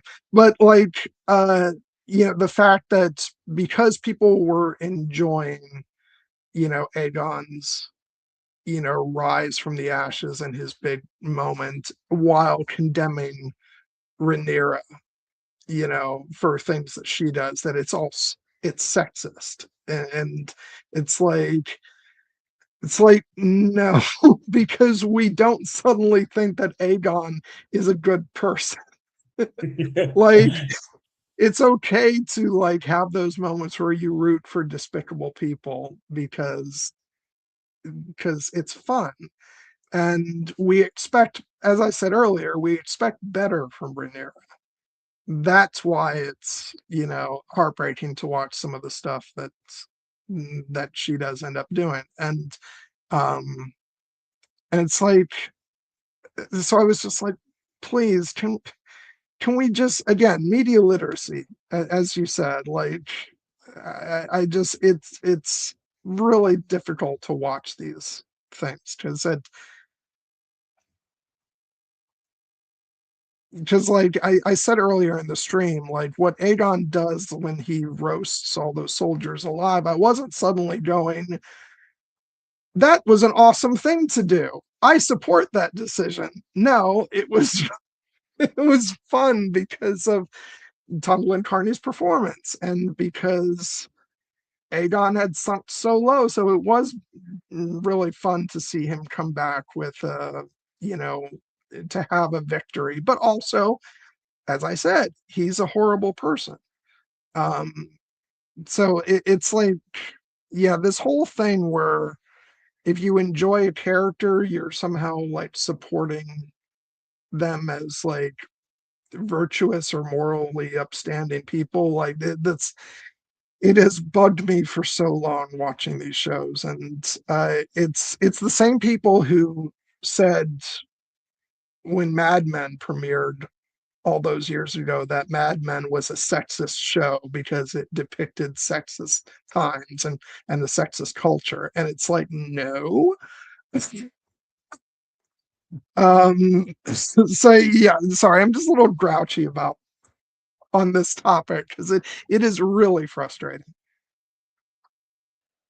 Definitely. I feel you on that in my bones. I just like people, the way that people have the way that the internet and social media have rotted out critical thinking and gotten people not to be able to Bye, understand. Cassie. Bye, Thanks. Cassie. Thanks for Uh, stopping in. is one of my great frustrations with the discourse, as we scathingly call it. Yeah, I don't know how to fix it. I just have to like put my head in my hands and call it out every time I see it because, for God's sake, people, can we be smarter and more nuanced about this? Is that might be too much to ask? Um, because Eric put this question in the chat, because it combines our two great interests, we have to answer it. Which in-law dinner was more awkward, Alicent and Aemond, or Dedra, Cyril, and Cyril's mom and Andor? Um, I'm still going to give the edge to the Dedra, Cyril, and Edie scene in Andor season 2. That was like that. I can, that is still one of my favorite scenes in that entire incredible show. This was fun, but it wasn't quite at that level. Because I'll tell you why I still give it to the Dedra Cyril's mom scene. Is because at one point Cyril stands up, walks into the bedroom, and flops himself down on the bed. And that really sums up that whole dynamic. And I just, maybe because I think there's more fun in that awkward dynamic than in the Allison and Aemond dynamic, which is just weird. Yeah, So let's just say I don't think Cyril harbors the same Oedipal feelings that that Eamon does. Like he had other issues with his mother. yeah, no, I don't think that's ever entered into his mind even once. Yeah. Um, oh god, now I just want to go back and watch Andor. So do I. At the very least, I want to go back and watch that scene because I do remember that there is a line reading. I think that Dedra has in it that absolutely rivals Aegon's "I'm alive" for the incredible delivery. Cassie, I love you for this Yeah. because yeah, this is exactly it. Um, okay, so we got to get to winding this sucker down. There's lots of stuff we can talk about, but let's sort of finish off with the massiveness that is the Battle of Tumbleton.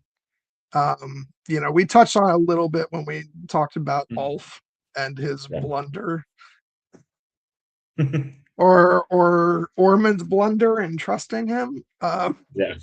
But like that whole sequence to close out the season is just like so absolutely incredible. And like I said, it was, to me, it was very evocative of the bells, which like meant a lot to me because um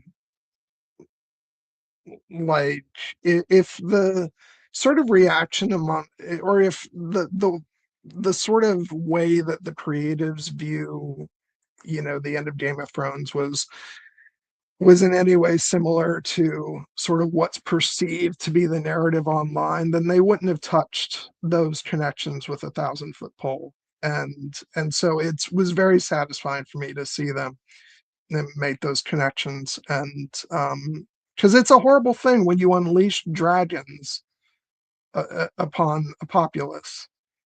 And yeah, like it's I do like when he says basically "fuck you" too,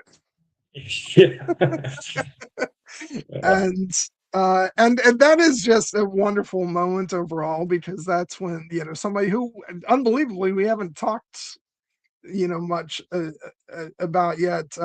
What's his name? Roddy the Ruin is. Roddy the Ruin is the character's nickname. He is also Roderick Dustin, played by one of our favorites, the great Tommy Flanagan, who absolutely killed it in his moment when he finally got his chance to shine. Which, can I just say, I was just watching a bit of Gladiator the other day, and I felt old. Yeah, he's a baby. He's a baby in that movie. He's clean shaven. He looks so young. Um, but he is so awesome in in this season of the show, and that moment was so great. For all he wants to do is die in battle, killing the enemy, and he gets his big moment. Like he gets to, while maimed, without an arm, kills the leader of the enemy forces, and then gets to die gloriously in Dragonfire. I Yes. don't think he could have asked for anything more. Absolutely not. Like the look of utter glee on his face when he realizes that the dragon is heading their way and is about to torch them both. I don't think we've ever seen a character on any of these three shows look happier about anything than Roddy was at the prospect that he's like, I'm gonna die by dragon fire. He deserved it. He deserved his epic go out because this I mean, Roddy the Ruins had some good moments throughout the season. That when the Winter Wolves are introduced, we've come to die for the Dragon Queen. When he's facing off against Sir Kristen Cole at Butcher's Ball, but this was his moment. Like, and even before the battle, when he's having the moments where they're like wait, Damon's like, "Are you still ready to die for our queen? Can't fucking wait." And then when he's circling Gwaine and is basically, "Let me kill this soft little piss boy," and then when Damon is giving him strict instructions, "You are not to die before you open the gate. Open the gate, then die." And while we're glazing Roddy deservedly, let us also not skip over the fact that in his triumphant conquering of the Tumbleton walls, he acts as a child in the face. Yeah, no, that was not a moment I was happy to see. Yeah, no, yeah, the whole dynamic. I mean, we had a lot of praise for how fun Ormond, but like that dynamic of putting children on the walls as combatants so that they can't use the dragons was devilish, but also just tells you just how fucking twisted that guy is. And the children, like I actually found that mostly the children were scared, but there were actually some affecting moments, like that little boy basically trying to do what he was told to do and swing his club at Roderick, and then just Roderick pausing for a moment and then choosing to kill him with the axe. And then the moment when before Damon burns down the gates, they send the children out in front of the gate so he won't do it. And then Damon's like, "Get out of the way, get out of the way." And then most of them do, but then two of the young boys decide to stand their ground and protect their home. And you see Damon almost have like a look of agony on his face before he does what he needs to do and burns them. Yeah. Um,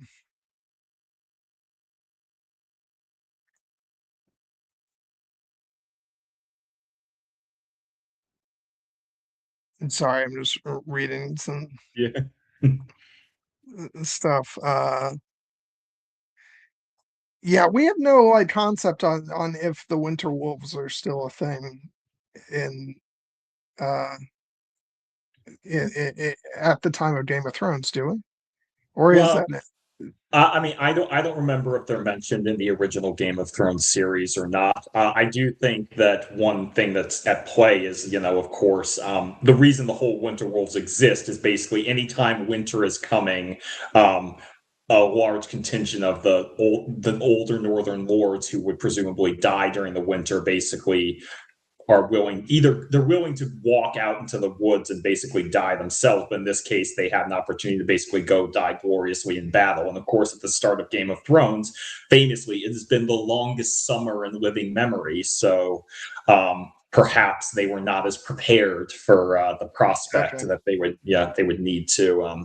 But yes, I agree with Eric that if Ned Stark had brought the equivalent of Roderick Dustin to King's Landing, he would not have stood for some of the shit that Ned had to go through in that season. He probably would have. I think a character like Peter Baelish might have met a pretty quick and decisive end.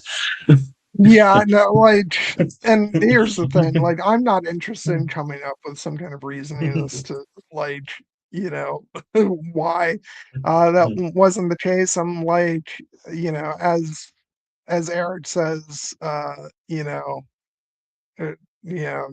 George hadn't thought of it yet, and like, Yeah. and that's just the reality of things. That's what drives me crazy about sometimes all the like twisting ourselves up in knots over like continuity and like Star Wars and stuff like that. It's like the original movie came out in 1977. That's why it doesn't line up perfectly with a prequel that came out in 2002. Um, so yeah. Um, but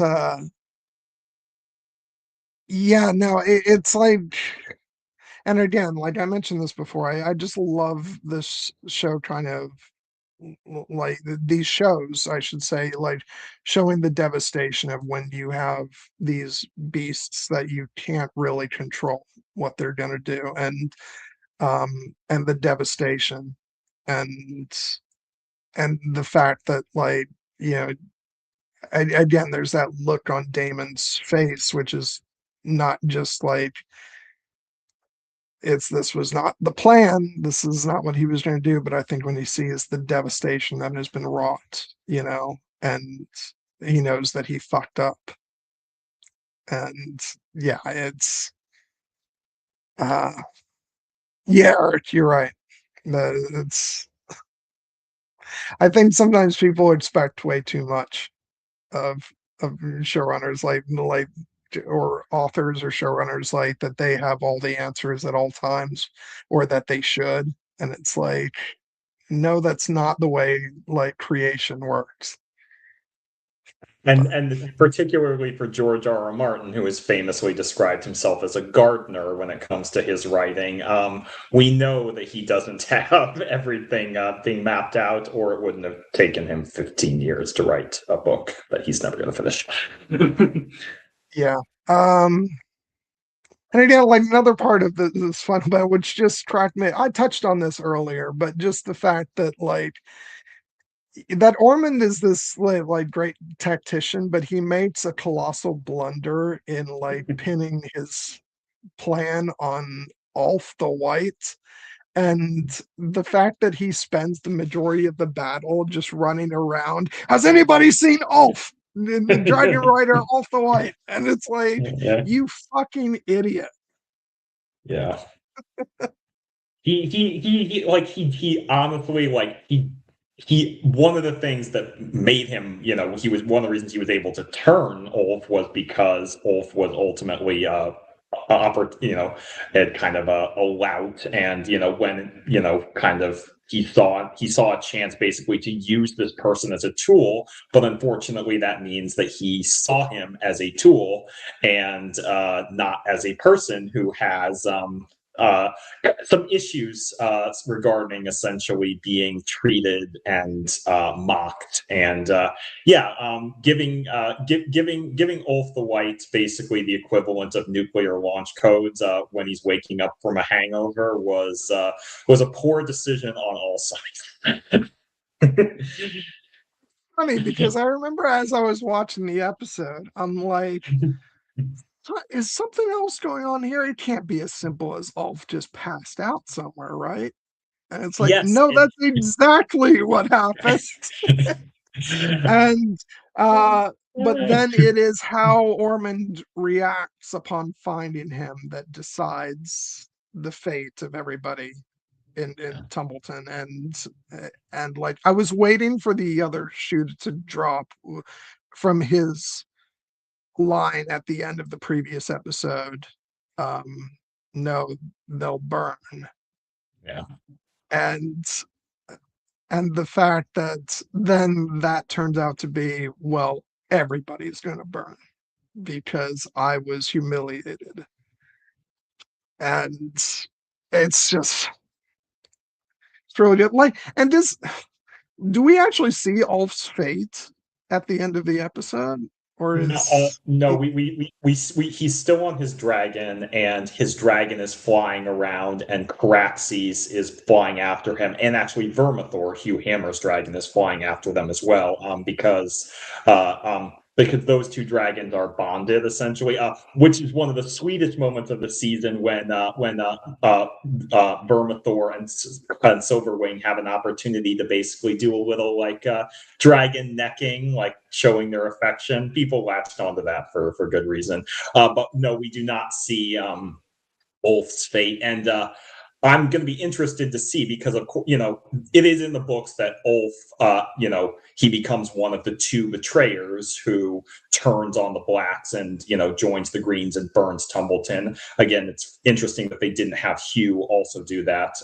They're doing a little something different with the character. I did like Yeah, that. yeah, I don't know where that's eventually going to lead, Hugh, but yeah. just with the character that they had set up in the show, I was glad that it Mm. wasn't as simple as he just turns on them. There's Yeah. there's a lot more going on there, and I think the character is a lot more complex than that. And um, so yeah, I love what they've done with his character. Yeah, and well, you should know, one of the moments of tragedy in the battle is, of course, the fact that Hugh essentially deserts his post in King's Landing and goes to Tumbleton and enters the battle looking for his wife, who he had tried to convince to come with him in before, and she turned him away because he basically had made the decision after their daughter's death to go off and try to claim a dragon. She's like, I needed you here, I needed you with me, I didn't want any of this. And so she pushes him away, and then of course she ultimately pays for her life because the winter wolves kill her when they invade the city, and Hugh finds her body. Cat is the character's name, played by Alora Tacharia, who she is a show original character as well, because there's no mention of Hugh having a wife in the books. But that moment when he finds her and is just like crying and roaring and devastation, like, I thought was a very effective place to leave his character as well. And it will be interesting to see where those two characters pick up, because obviously Hugh, Ulf kind of literally like burns some bridges with the Greens as well as the Blacks, and Hugh is going to be feeling kind of lost as well. So, the Green Army is basically, I won't say quite leaderless at this point because Wayne is still around, but it's in bad shape. And all of these characters in the Tumbleton area are going to have some sorting out to do, especially once we learn, Darren's fate. So I know what happens in the books, for instance, but the show has made enough changes in this section of the story that they can definitely go almost anywhere with it.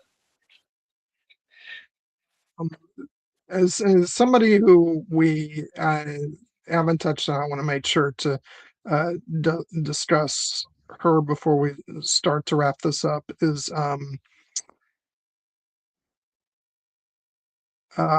Bela.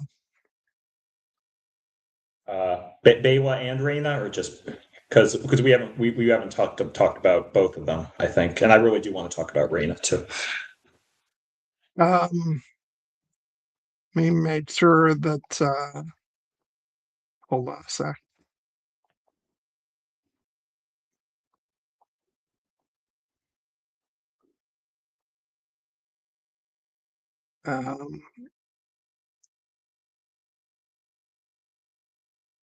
Yeah. Yeah. Let's talk. About both of them, but definitely Reina. Sorry, I think I was getting them backwards. A lot of Targaryens.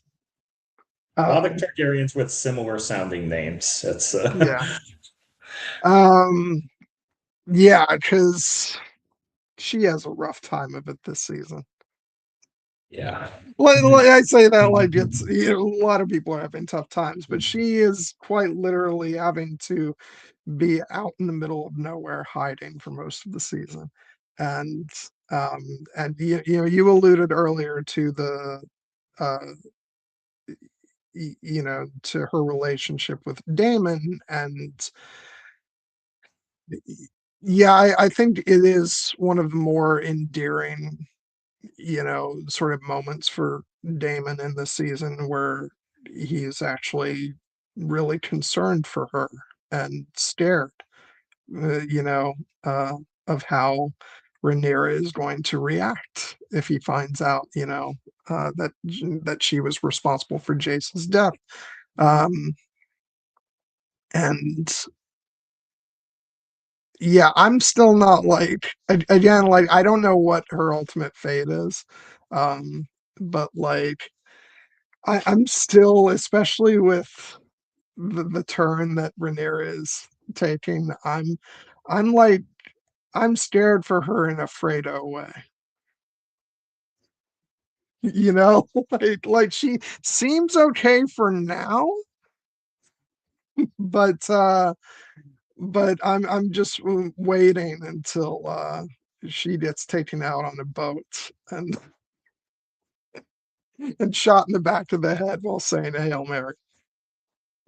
Well, I mean, we will see what the show does with ultimately Raina's fate, because I will just say, so this is another case where the show is going off book, because in the Fire and Blood, the character of Raina basically just hangs out in the Vale, and then for most of this, and she doesn't have her dragon until much later, and so she's really not a big factor in the story. She actually plays more of a role after the dance, but in the show, and this is obvious. Another big point of in the show, she has basically been merged with the character of Nettles, the character who claimed sheep stealer in the book, and Ryan Condal has talked about the reasons why they decided not to do the character of Nettle in the show. They're reasons that I frankly agree with, and people have their feelings about it, much like in a Lady Stoneheart kind of fashion. But I think what they ultimately did with Rhaena by having her claim Sheep Stealer a wild dragon, and then have that be such like a moment of victory and validation for her after she's been without her dragon her entire life and looked down on because of it. And then she's trying to go home, and then she sees the battle, and she just wants to help her family. But Sheep Stealer is a wild dragon, and her control over him is not, is not very strong at this point. And so when he finds himself in the chaos of the battle, and both sides don't recognize him, so they're both attacking him, and so he attacks them both, like, it just completely spirals out of control, and it becomes an absolutely devastating moment of guilt for her, like that she got the thing that she always wanted, and then she later tells Damon, and Jane Eyre, it cost her everything essentially. But now she's bonded with this dragon, like he is a part of her and she is a part of him, and so she's essentially trying to find some way that she can still have her dragon and make amends to her family. That's why she's out and about searching for Vhagar and brings herself back onto Rhaenyra's radar. And it's equally heartbreaking when, Daemon goes back to the Vale to try to protect her, and Rhaenyra shows up on Cyrax and finds out the truth, and then they basically she basically takes Rhaena captive, and Sheep Stealer is like bellowing with rage, and the other dragons have to attack him, and he takes them all on, but they almost kill him, and like Rhaena is like being forced to watch this as she's taken away. Like, that was devastating. I do think Sheep Stealer survived. They make a point of showing him, limping off, and I don't think he's, he survived the dance, so I think he will survive. But man, like, Rhaena she goes through it so much at this season. Like my sympathy, like she was a character. My sympathies were fully aligned with her for most of this year, and I did love that at the very least when she came back to King's Landing, basically fearing not only Rhaenyra's reaction but Baela's reaction, because of course Baela lost her betrothed Jace in the battle. But Baela, it's not even a question. Baela just immediately like accepts her back and loves her as her sister. And that was a sweet moment. I did really enjoy that moment. And also, I'm gonna say, like, I Jace is responsible for Jace getting killed. I'm Yes, just yes, gonna yes, say definitely. that. Yeah. We haven't talked much about Jace the Face, as the kids on TikTok are calling him, but yes, he's he had a very bold and brave idea and a noble intention of wanting to protect his mother, because yes, she very easily could have been killed at the Gullet, but he did fly. He bit off more than he could chew. But I did think it was a nice touch that he sees it's Rhaena on the dragon, and he, pulls away to, protect her, and that's the reason he's flying too low and the Corsairs are able to bring down his dragon, which that's a devastating dragon death, by the way. Like, that's again, shades of Siege of Game of Thrones. It brings to mind Rhaegal's death, and like the idea of seeing a dragon pierced by spears and sinking beneath the waves is never not going to be devastating. Yeah, it's a really difficult thing, because on the one hand, I'm like, I feel he was completely in the wrong. He did not respect his mother in her position as queen, by doing what he did. At the same time, if he didn't do that and go in her place, it might likely have been Rhaenyra who died. Yeah. And that doesn't make what he did right, but like, we wouldn't have a story if if Rhaenyra went to the battle and maybe had died in his place. So like, it's a difficult thing, and then everything that happens there with his death, and that drives Rhaenyra for the rest of the season and gives us the tragedy. So in essence, I mean, it's, even though like he may have saved her life by doing that, it also in a way curses her for the rest of the season.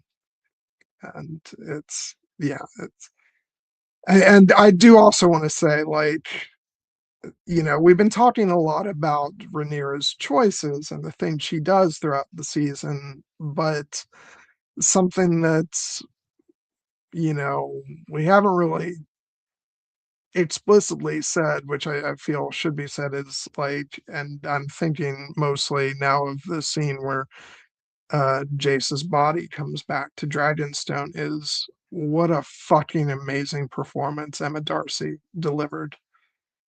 She's been amazing throughout the entire show, but this season just took it to a whole nother level. And particularly that scene, her scene in the, you know, um, in the Great Hall, um, her big speech at the end of the season, her quote unquote tyrant speech, and and so many moments in between where you can just see Rhaenyra cracking at the seams and uh just just uh, and I'm sorry, I've probably, I don't know if I want to apologize. I may have misgendered her because I was referring to Rhaenyra as she, but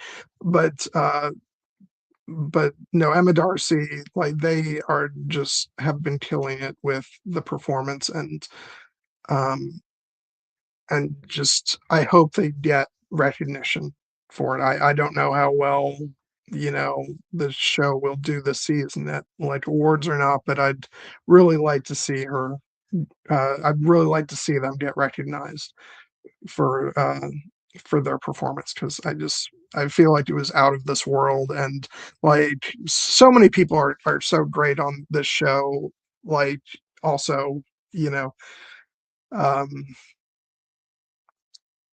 and Matt Smith just makes it look so easy being David Targaryen. But I just feel like Emma Darcy really stood out this season as like just the heart and soul of the show. I think they've been like out of this world amazing. I mean, I think that Emma Darcy's performance in this season is their best as the character, and one of the strongest of any actor on the show. Like, even as much as I love like Olivia Cook, Allison Hightower, like I think that Emma Darcy, like the material that she had, she absolutely like delivered. Not only in the scene that we mentioned, the great season two, great episode two, where she has the devastation of Jace's death and then her ascent to the Iron Throne through the Otto's blood. I loved episode three, which I like to, is called Rhaenyra Triumphant, but I like to think of as Rhaenyra Targaryen's terrible, horrible, no good, very bad day. and which, by the way, that episode probably stressed me out more than any other episode of this show ever has, because it was just so like, the difficulties that she keeps running up. But we're a little too like close to things that shit I have to deal with in my real life, of like, oh, this person needs something, and this person needs something, and there's no money, and this person needs something. I was kind of like, can someone please stab somebody or burn somebody alive so I can relax with my fun dragon show?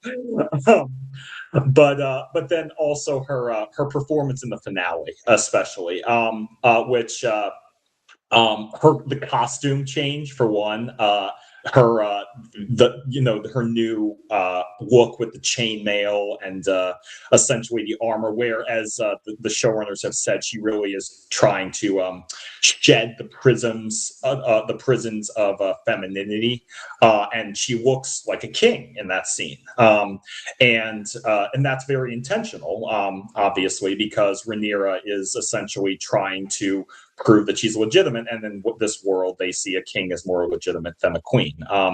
So her kind of, essentially leaning into that, as well as also leaning into the kind of the tyrannical imagery, like I don't know if they'll get Emmy recognition for this season because unfortunately House of the Dragon seems to not be collecting as much awards attention as the original Game of Thrones show did.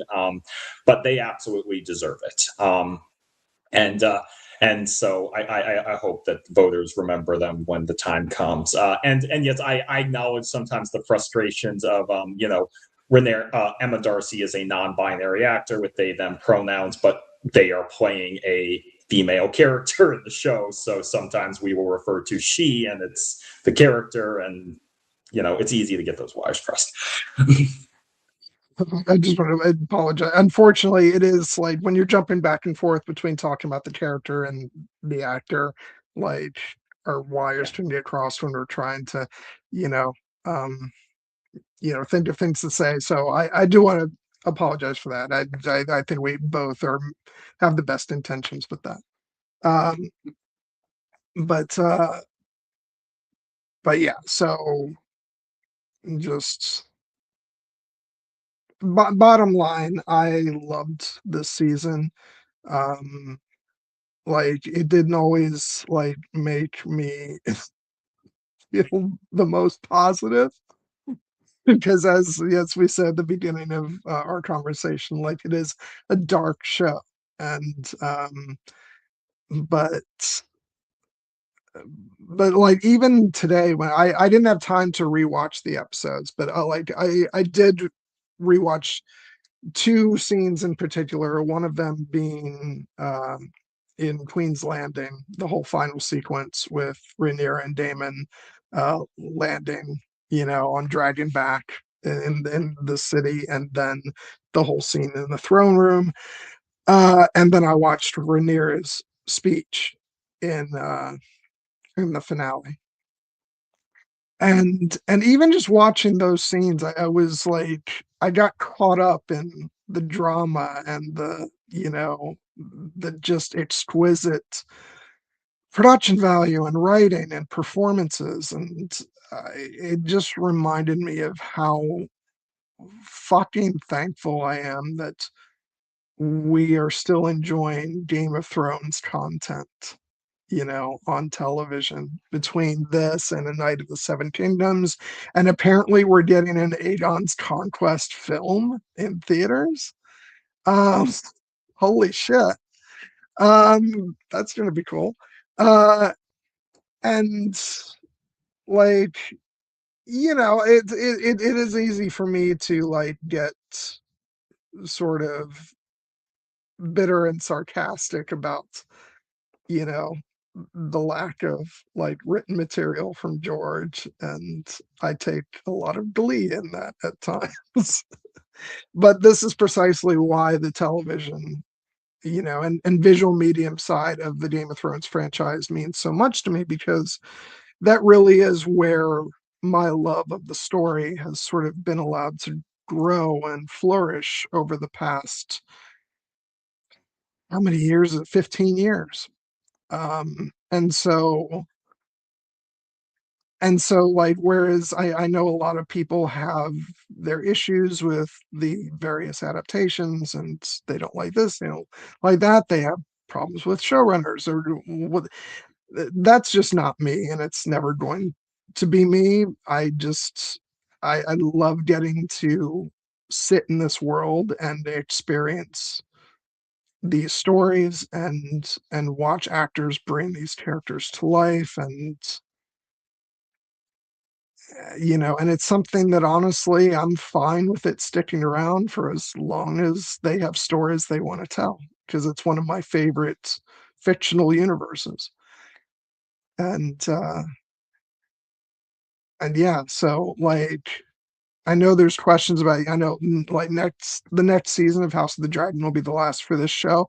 Um but then, we're gonna get more in Night of the Seven Kingdoms, hopefully many more, and then if they want to go off and you know, do different periods of Targaryen history for like make another House of the Dragon, but it's a different era. Like I would be cool with that too.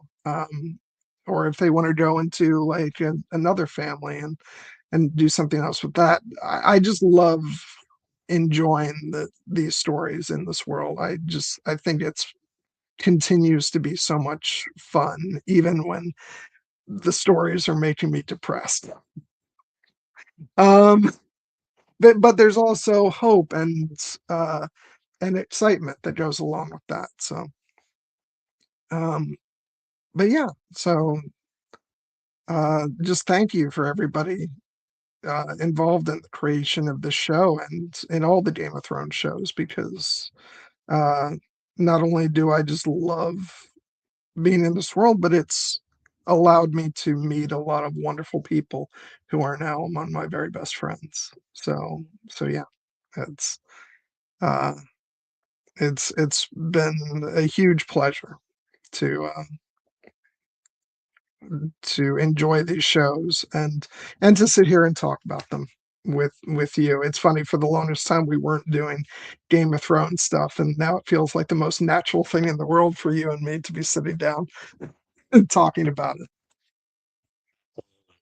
It's a joy and a privilege to always be able to talk about these shows and just to have these shows, in our lives. Like Game of Thrones, as we said on our 15th anniversary stream, like it means the world to me. It is my favorite show of all time. It gave me so much, not only in terms of like just great entertainment and like, thematic powerful ideas that I still ruminate on, but also just like the community that came up around it.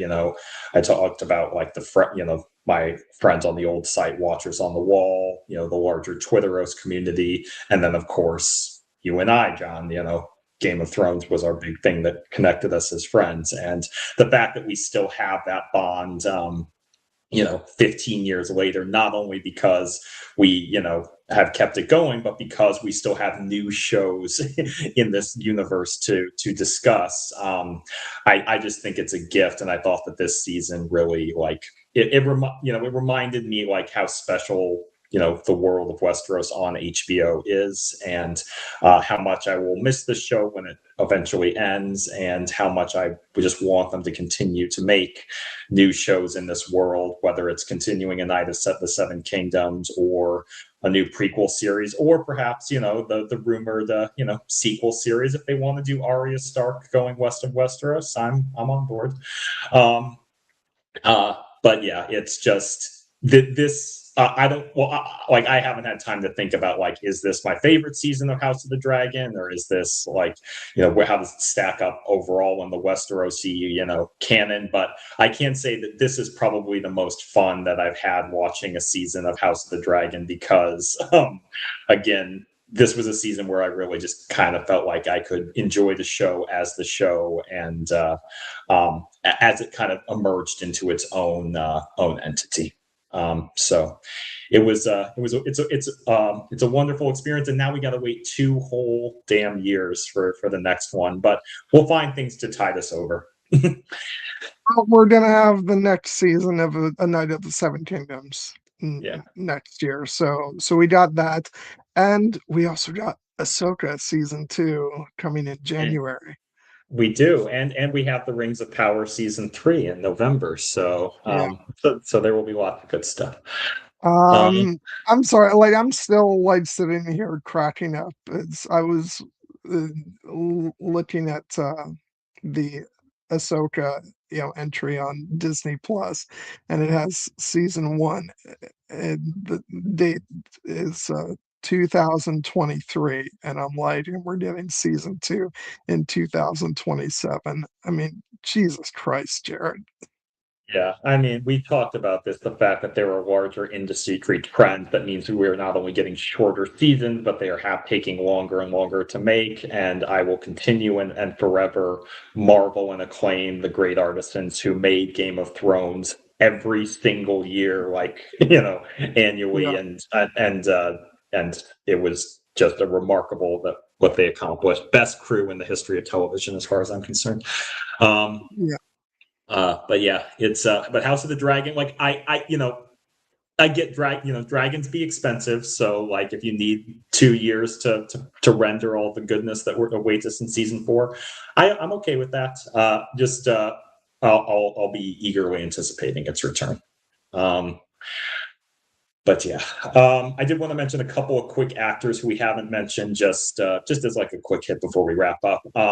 Shout out to Simon Russell Beale, who as Simon Strong, who meets his unfortunate end in this season at Aemon Targaryen's hands.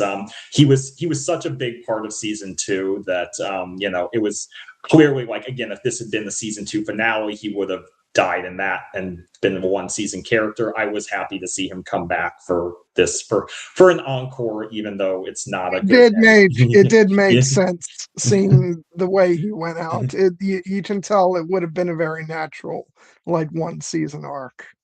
Yeah. With the character. I'll just say that, like, I absolutely love Simon Russell Beale. I remember seeing him a few years ago in the satire film. What was it called? The Death of Stalin. And he played a real son of a bitch in that, and it was so funny to see him play such a jovial, nice character in this show. So yeah, yeah, yeah, he did a great job. Yeah, I agree. We had mentioned him briefly when we talked about his duel with Damon, but considering what big fans of Andor we are and of the character of Brasso, Joplin Satane as John Roxton didn't get a ton to do this season. He was mostly like Ormond's, right hand kind of stoic sidekick, but I did appreciate getting to see him kick ass in the finale and kick I'm gonna Damon's be ass honest. specific. There was not a single time I referenced his character where I didn't just call him Brasso.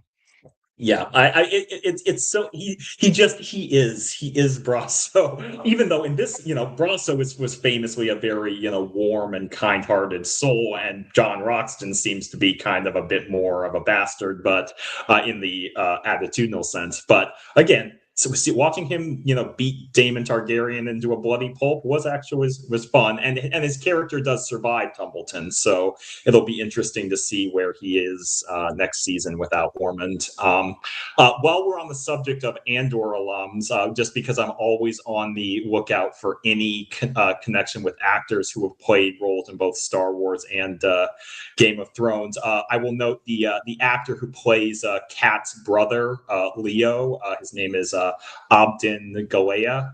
He also played Salman Pack in Andor. So he did not meet a good fate, unfortunately. He gets run through by Darren at Ormond's behest and then burned by Tessarion, but nice to see him for one episode. I mentioned, the actor who plays Darren Targaryen, Benjamin Evan Ainsworth. I thought he did a really good job, kind of showing the empathy and the humanity of the character. And as people have pointed out, he will be playing Link in the Legend of Zelda movie. So we're about to see a lot more of him in the future. And then we mentioned Helena a lot and how powerful like her final scenes with Rhaenyra are, but I did want to specifically, because we are losing the character and the actor, Fia Saban as Helena.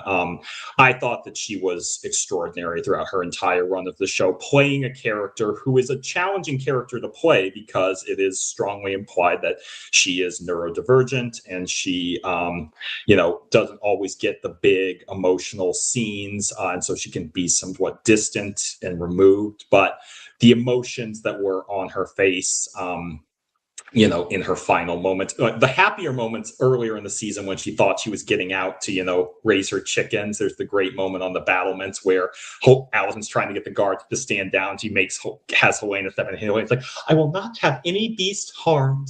Yes, Mom, did I do a good? I did. Yeah, that was sweet. But in particular, I wanted to shout out her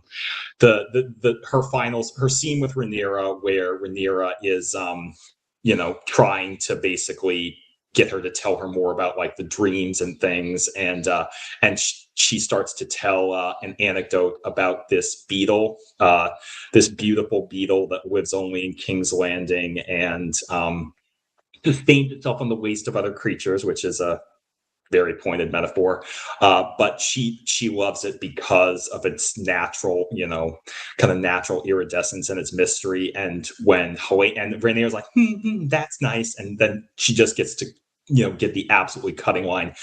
you don't care about it.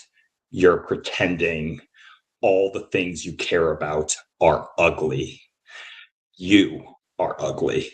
And she cuts Rhaenyra to the core right there, even though Rhaenyra hides it. And I love that she got that moment for her character. Also, we did get to see her on Dreamfire in the dream sequence, even though ultimately we will not see her on a Dreamfire anymore in real life.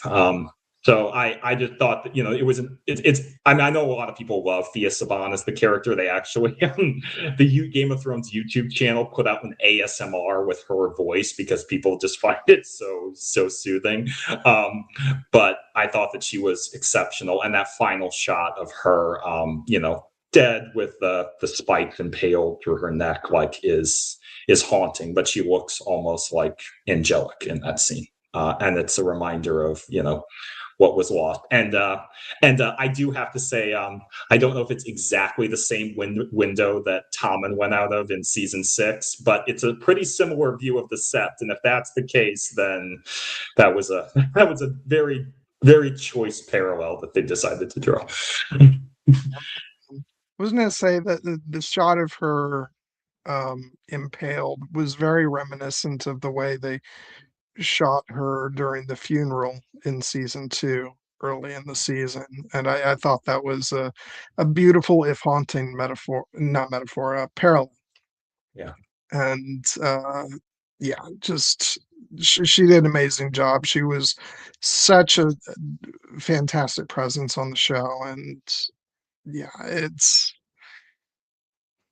the very definition of a character that everybody should have been trying to protect at all costs, and unfortunately, yeah, just to see where Rhaenyra went, particularly with how she treated Helena by the end of the season, um, her sister, it just,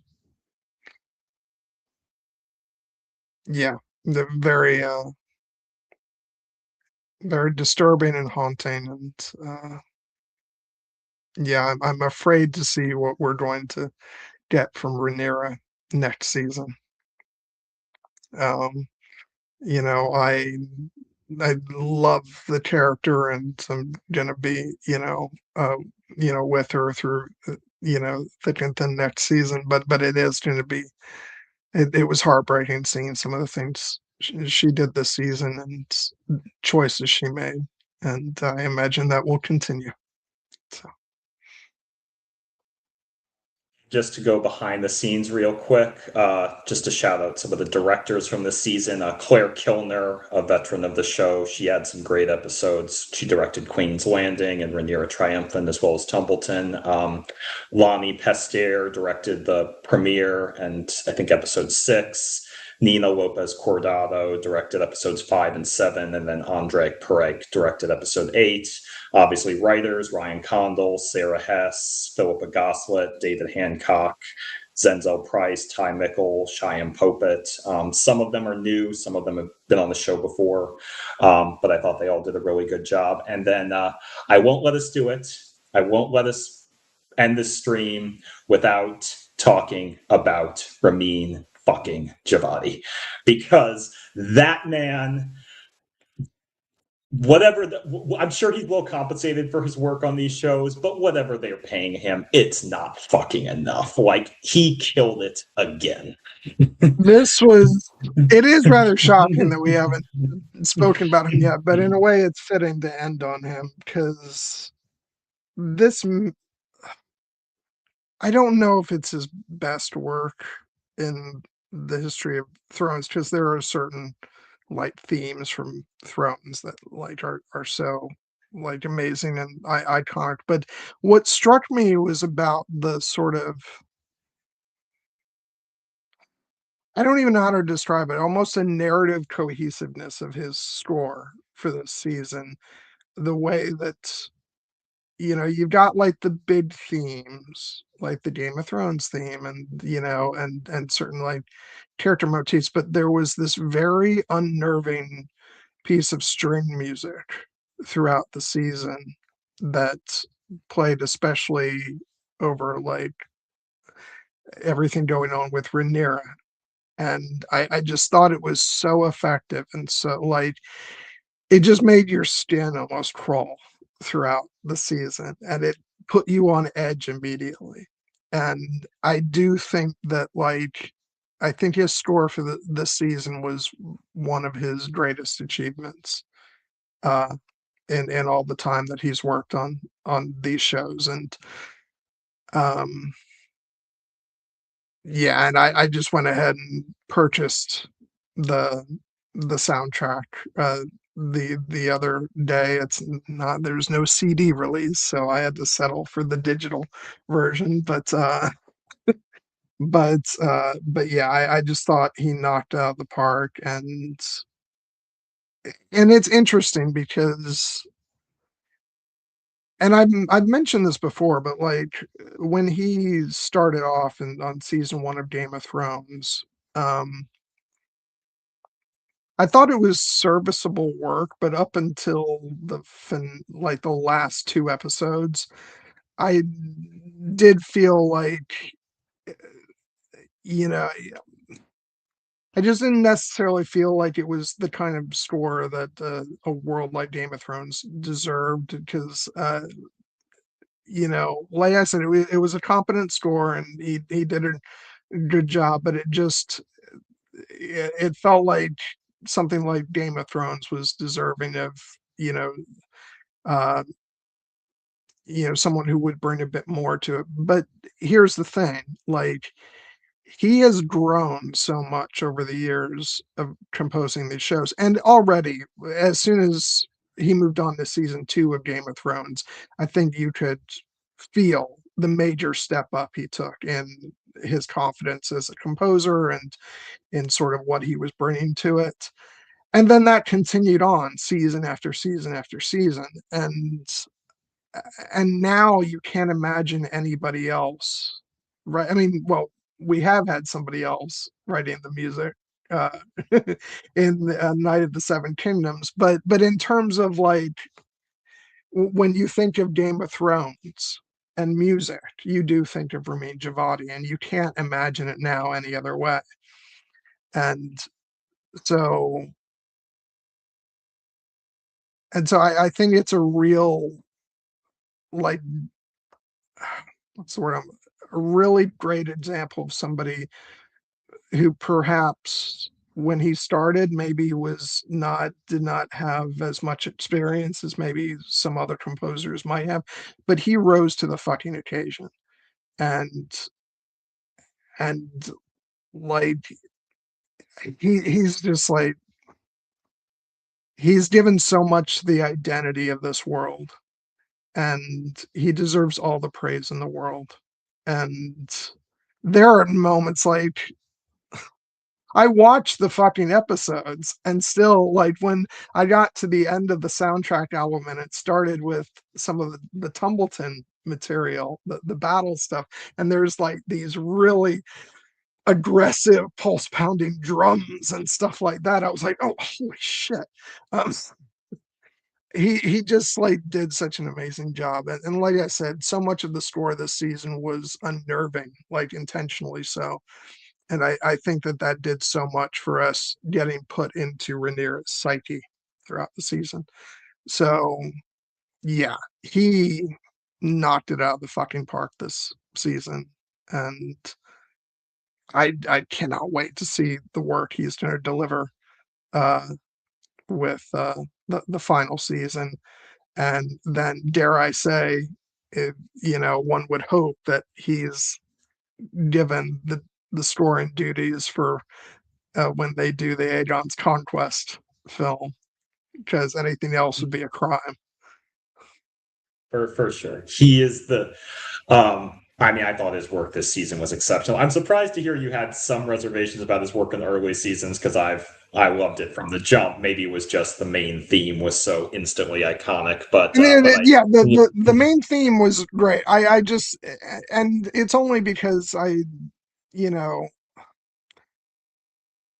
I only say that because he has grown so much in leaps and bounds since then. Yeah. So it's not that his work was bad in season 1, far from it. It's just that it wasn't what it would become. Oh, yeah, and he came out of the Hans Zimmer school. He was the assistant to Klaus Badelt, and like then he got to take on more and more responsibility. Game of Thrones was one of the first major projects that was like all him, and so there was some growing there. But like Yeah, for him to yeah, okay, good. I was just going to say, I think, and that's part of it. I think that he was very much of that school. And so I think that work he was doing was very much in that vein of a quote unquote Hans Zimmer disciple. But what happened over the course of Game of Thrones was that I think he found his own voice. Yeah. And that's when the music really started to soar. And of course, by the end of the Game of Thrones, we've gotten things like like the Light of the Seven and the Night Yeah. King, which are just like some of the best pieces of fantasy music ever written. And in this season, I love that you called out the recurring leitmotif, which is one of my favorite words that's associated with Rhaenyra and kind of her emotional struggles, and how it kind of rises to the forefront during big moments like the track Rhaenyra Triumphant, which is plays during her ascent to the throne, and then of course comes back in a big way in the finale. The Tumbleton music, you mentioned the drums, the fact that we got an updated version of the main theme with more Yeah. drums in it, I thought was a fun touch. And yeah, it's so yeah, this man, I've mentioned before, I've had the opportunity, the privilege to see him perform Game of Thrones music in concert twice. It was awesome both times. And if I ever have another opportunity again, I'm going again because I just love his work in this world this much. And I think that his work on House of the Dragon, obviously, like the is perhaps not as instantly indelible to most ears as his work on Game of Thrones, but he's had some moments that really just that are have paired with the epicness of the scene to elevate it in that classic fashion, thinking back to like the Viserys's walk through the throne room in season one, or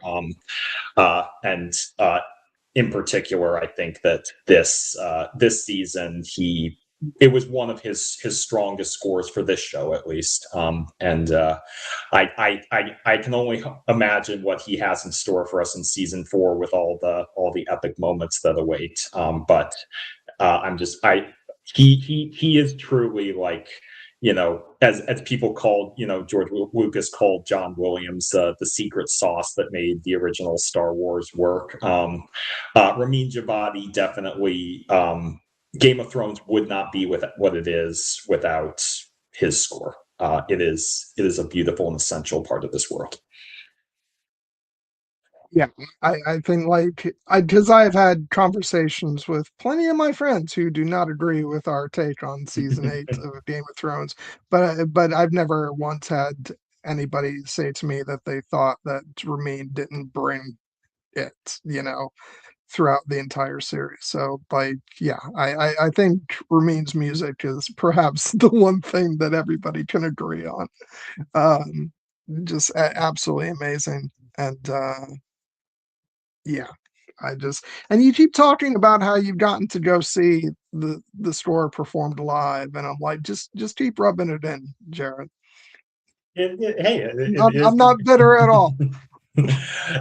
I was just lucky enough to happen to be living when I was living in Connecticut. He came to the Mohegan Sun Casino twice to perform it, and I was just like, I can't miss this chance, because you don't get many people coming to Connecticut for those type of concerts, and I was like, I can't miss it, and it was a whole like visual experience as well.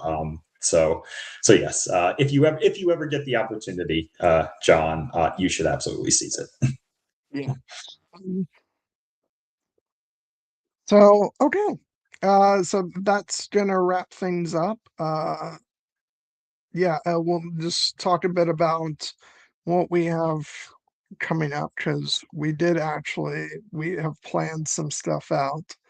Yeah. Um, Next week we will finally be jumping back into Outlander season 4, which we were supposed to do last week, but things came up. So thankfully we will be uh, doing that. So the next 2 weeks we'll be covering Outlander, and then after that, on September 6th, we will be talking about Project Hail Mary.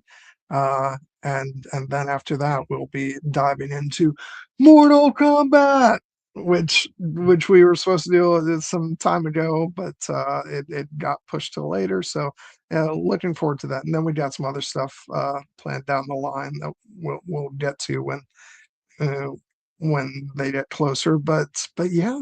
Um, Thank you, Jared. Thank you, Jared. Like this, it's interesting because I didn't get a chance to rewatch the season prior to the discussion. I was like, oh well, our talk probably won't go as long.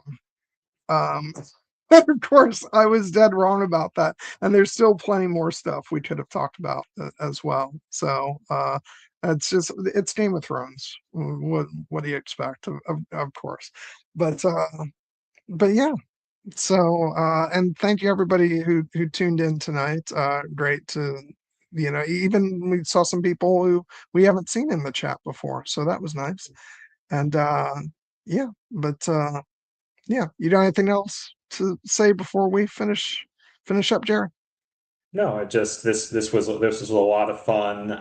Like you, I did not get a chance to rewatch the season in full, although I rewatched certain episodes like the finale. But when it comes to World of Game of Thrones, you and I are always going to have stuff to say. So most of it will be overwhelmingly positive, as it was today. So thank you to everyone who joined us. Thank you to everyone who joined us in the chat, of Eric and Pedar and Cassie, of course, and Eric, but then also the new fit people like Beyonce Superfan and the Never Never podcast and Tommy P. So we always love it when we have chat participation. So and for those of you who are new, if you liked what you saw, please consider liking and subscribing, because as we said, we do not we talk about a lot of the different things, not just Game of Thrones. Although I have noticed that a significant majority of our discussions do have some kind of